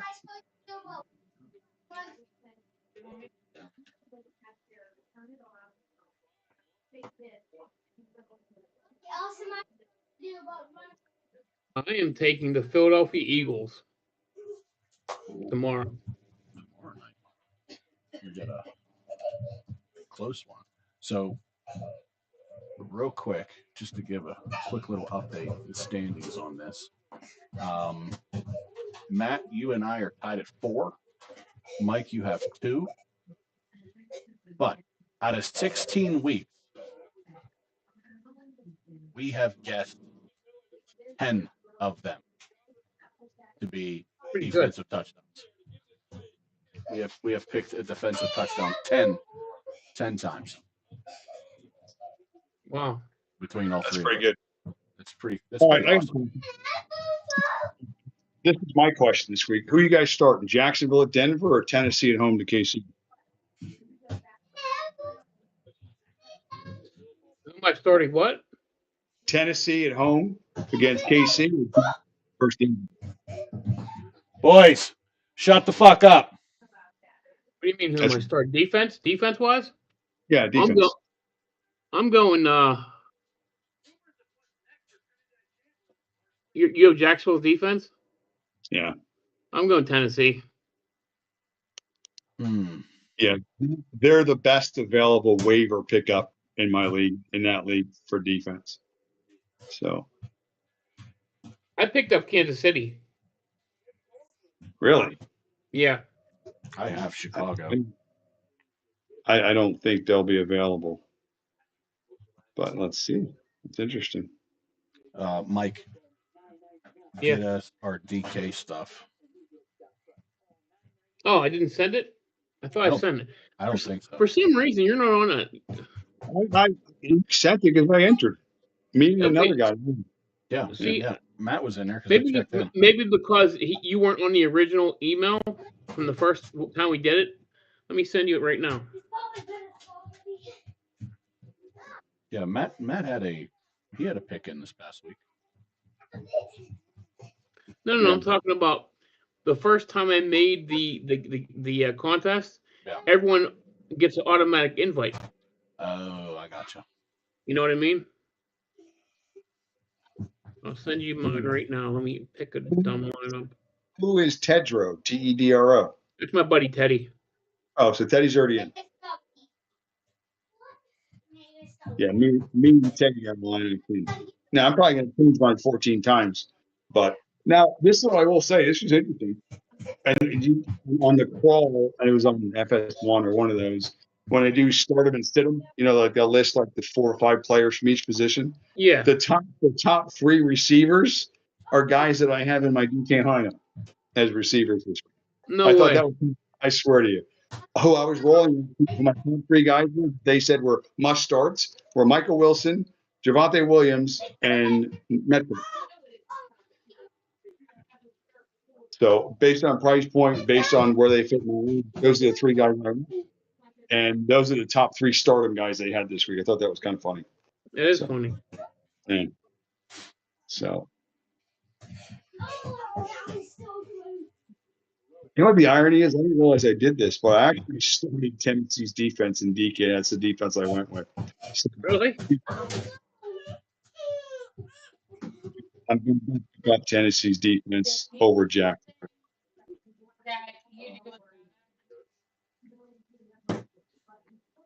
Maybe you should stop fucking off. All right.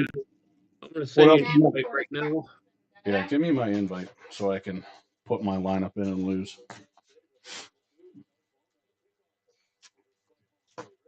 Came in hot, came in like a wrecking ball, and then I have been a ghost ever since then.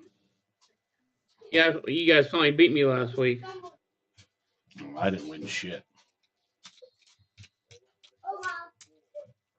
Yeah, I think I won. I think I came last this past week.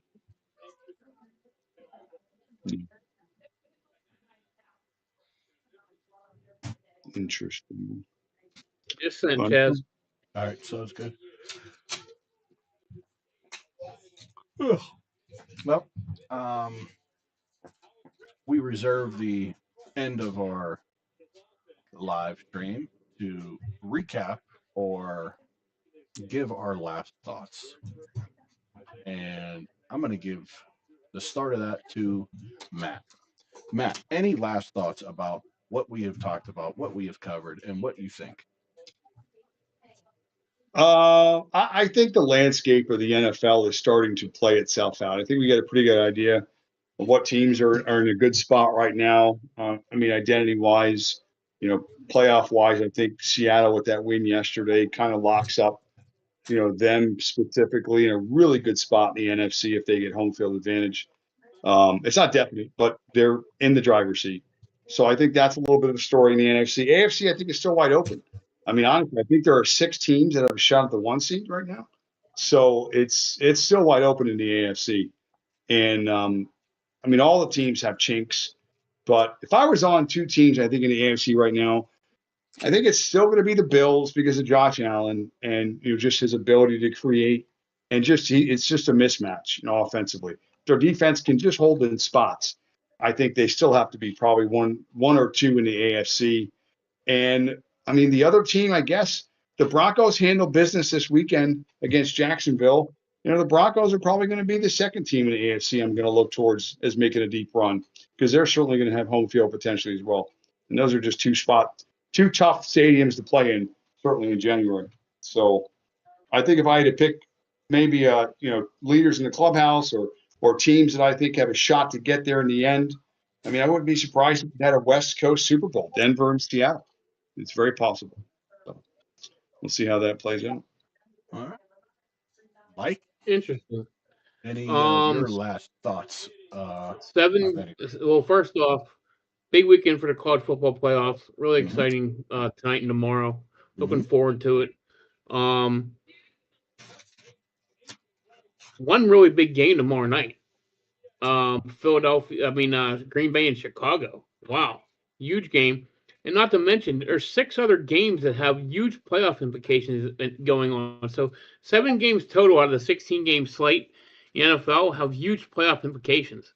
So, divisions, possible lock playoff scenarios coming into play. I know Chaz, we didn't want to talk about that yet, but going to next week, we'll probably have some very interesting playoff scenarios coming. Chicago, Green Bay, huge. Tampa Bay and Carolina is huge. Last night, the Rams and Seattle giant game.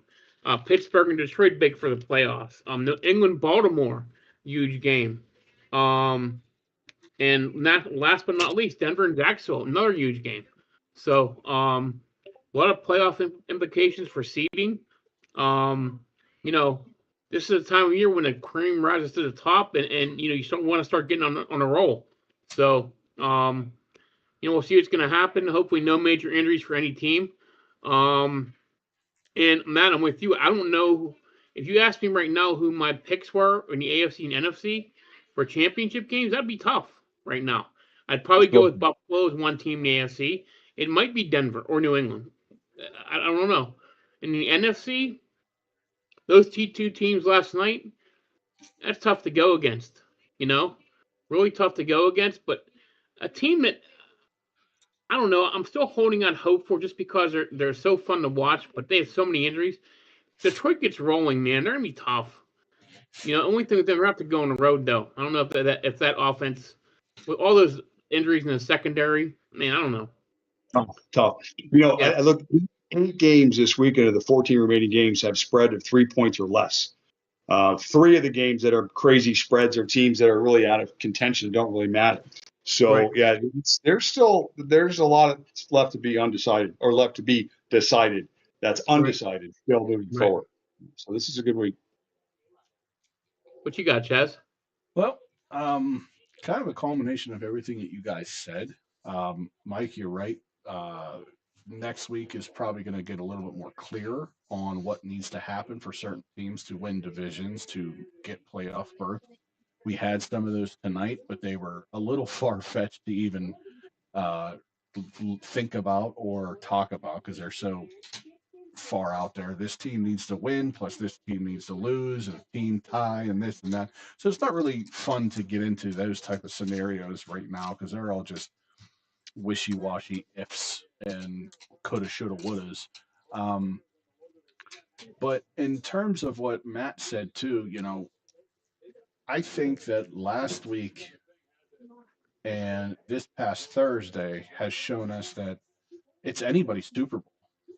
No Oh, one definitely. team really Yes. looks dominant enough to go and simply be the all-out hands-on Super Bowl favorite in our opinion. Now I know that the sports books they have their algorithm and they have who they have the odds-on favorite to be to win. Um, right now we're just looking at teams that are going to probably end up being in the playoffs, let alone who we think are going to be in the Super Bowl. Because right now that's a crapshoot. Like I said, no one team really looks dominant over the other. Seattle looked great, but only in the last 10 minutes of the fourth quarter.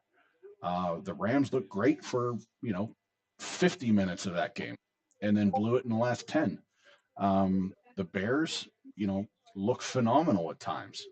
Green Bay, we thought was going to win the division week one. Detroit,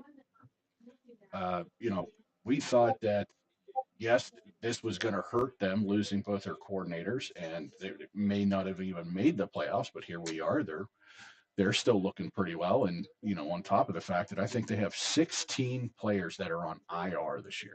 I think most of any Wow. team. I think most of any team is what I read. And look to see where they're at. They're still in the hunt for the playoff spot. So it's like again, it's we talked about New England being a totally different team than what they were last year. We were proven right.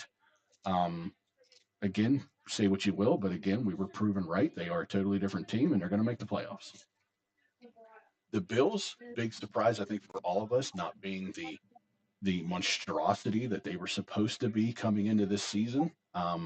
But they're still the Bills, and they're still moving. And I guess the one thing that kind of surprises us at this juncture is that Kansas City is out of the playoffs, and it's week 17, week 16, and they're out of the playoffs already. Um, so that's a little surprising. Actually, week 15 they were out of the playoffs, I think. Um, Alabama just scored; they're up.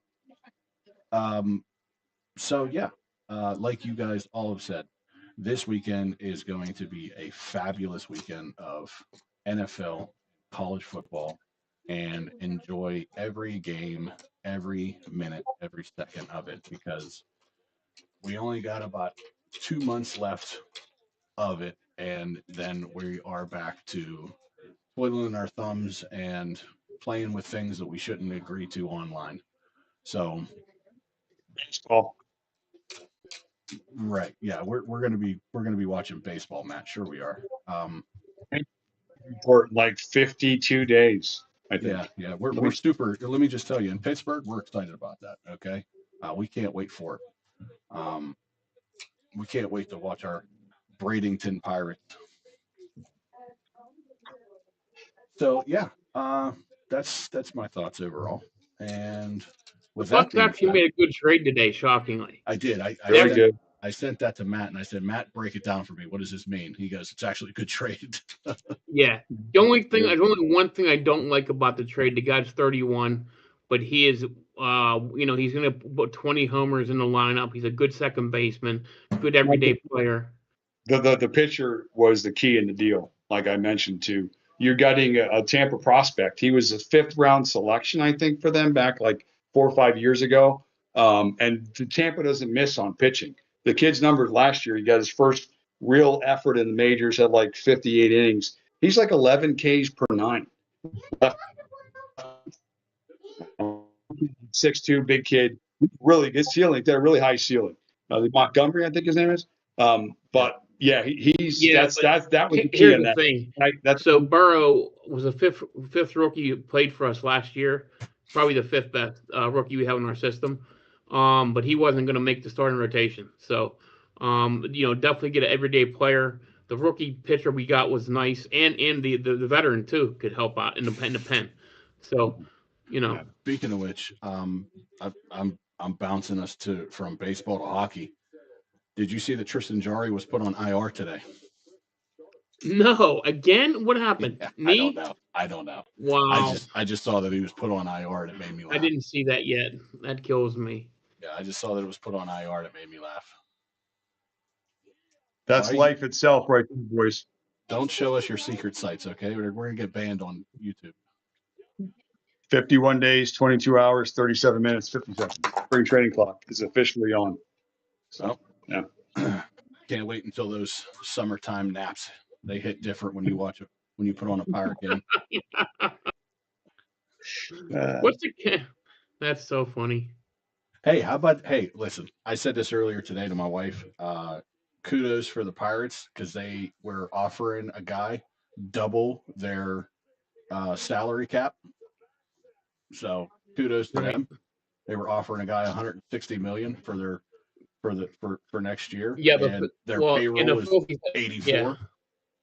Yeah, their payroll is 84, and they offered him 160. So there's no doubt that Schwarber was re-signing with the Phillies. I didn't care. I was just shocked they gave him an extra year. I didn't care. I cared about the fact that they actually put an offer on the table. Me too. I was shocked by it. Yeah, I think a lot of people in baseball were. I didn't care that he didn't choose the Pirates. I don't expect him to. I like the fact that they actually put that out there. The fact that they put a deal in ink on paper on the table and said, sign it and you're a Pirate. Yep. And they said, we will double our payroll just for you. Yeah. Not to mention in 2 weeks, they've made 2 really solid baseball trades. Right. They got a young kid from Boston, outfielder, who is going to give every chance to play every day in right field. And I don't know what's going on with this team, but I think guys' jobs are on the line in the front office. But they've actually made 2 nice baseball trades. What mean winning baseball? I doubt it because they still need 1 or 2 more bats. But it's nice to see them actually make smart moves for a change. So it's nice to see them make any move that didn't require sending a player for cash. Good point. Great point. Yeah. You know, how many times over the year that we've sent our best bat to a Tampa Bay or a Cleveland or the Giants or anywhere Tampa Bay got for 2 All-Stars plus cash. What do they say? Future considerations and $250,000 cash. Future green bologna sandwich and a half-eaten box of Pringles. Give me a ham, green eggs, and ham. That's what they get. Yeah. So, all right. Well, with that being said, again, if you're a moron, then baseball's on its way here. If not, then we're going to watch football forever. And unfortunately, football has to end soon in about 2 months, which I'll go in hole, and I will hibernate until spring of next year when football starts back up. I'll be up there in April again because I'll probably want to catch Skeen's second or third start. So All right. I mean, I'll meet you for that one. It'll be nice to get into PNC Park for a lawn chair and a bag of peanuts. So Hey, listen, Matt, you got to plan around the draft. The draft's in April, so yeah, my son wants I to go to know. that. I'm having anxiety thinking about it. So am I. Because just based on when I was there last time, talking to some of the locals, thinking that they didn't think your infrastructure is going to be able to Our handle that. infrastructure sucks, dude. that's why So bad. they're looking at three locations for it. That's why, because I they're only probably heard gonna of have the to two. afford- Yeah, I only heard of the two Well- locations. One at the point, and obviously one in front of the stadium. They were saying 2 weeks ago on the fan that Uh-huh. they're trying to put something together at the convention center. Okay. Just because, again, like you said, the infrastructure, the city's not big enough No. for all these people that are coming here. Not only is it not I mean, big enough, but it's tough enough for a preseason game, which Dude. is nuts. it's tough enough Yeah. for no game in rush hour. Right. I mean, you're talking about an hour and a half to get from Pittsburgh to Monroeville. And that's only one tunnel. Right. And that's during rush hour. Yeah. They can't handle it. They won't be able to handle it. So, Right. you know, and you know, I looked at the numbers from last year at Green Bay, and on the first night they did 260,000 people Wow.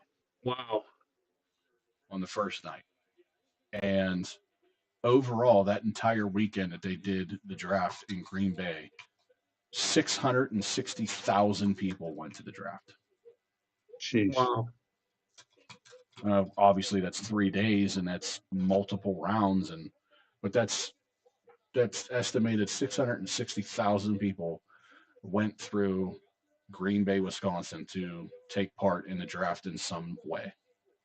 Which Right. Pittsburgh will be more. Pittsburgh's going to explode. Yeah. And, you're Matt, right.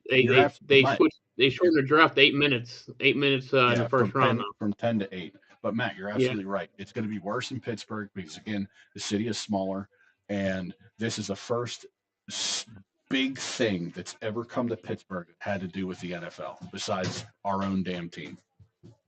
Right. It's going to be nuts. It's going to be crazy. Yep. All right, so I'll be there. Yeah, I might see if I can rent a camper and just live down in Pittsburgh for 3 days. Or we can run out space on Matt's forehead and just stay there for about 3 days. I don't know. You guys need to It looks cold. should in be there. warm. Yeah, Looks I'm cold. definitely coming. I'll definitely, but the hotel rates have got to be through the roof for that I don't week. think It's got to be insane. I don't think there's any hotels available There's none left right now. within a 15-mile radius of the city. No. Really? Yeah, there's Yeah. none left. Last year they were sold out already. Oh my gosh. All right, we'll sleep in the car or in somebody's car, I guess. You Well, that's might. why I said we're just gonna get an RV and sleep in the RV on the side street.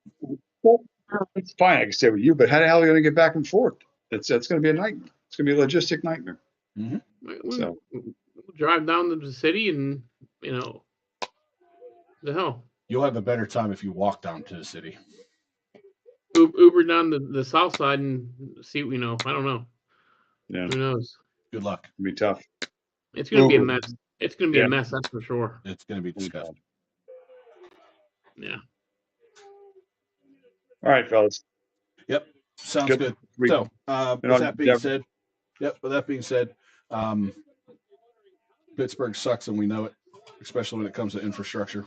But don't forget to like, share, subscribe, leave us some comments, and turn on those notification bells so you know exactly when we go live, so you don't miss a stream.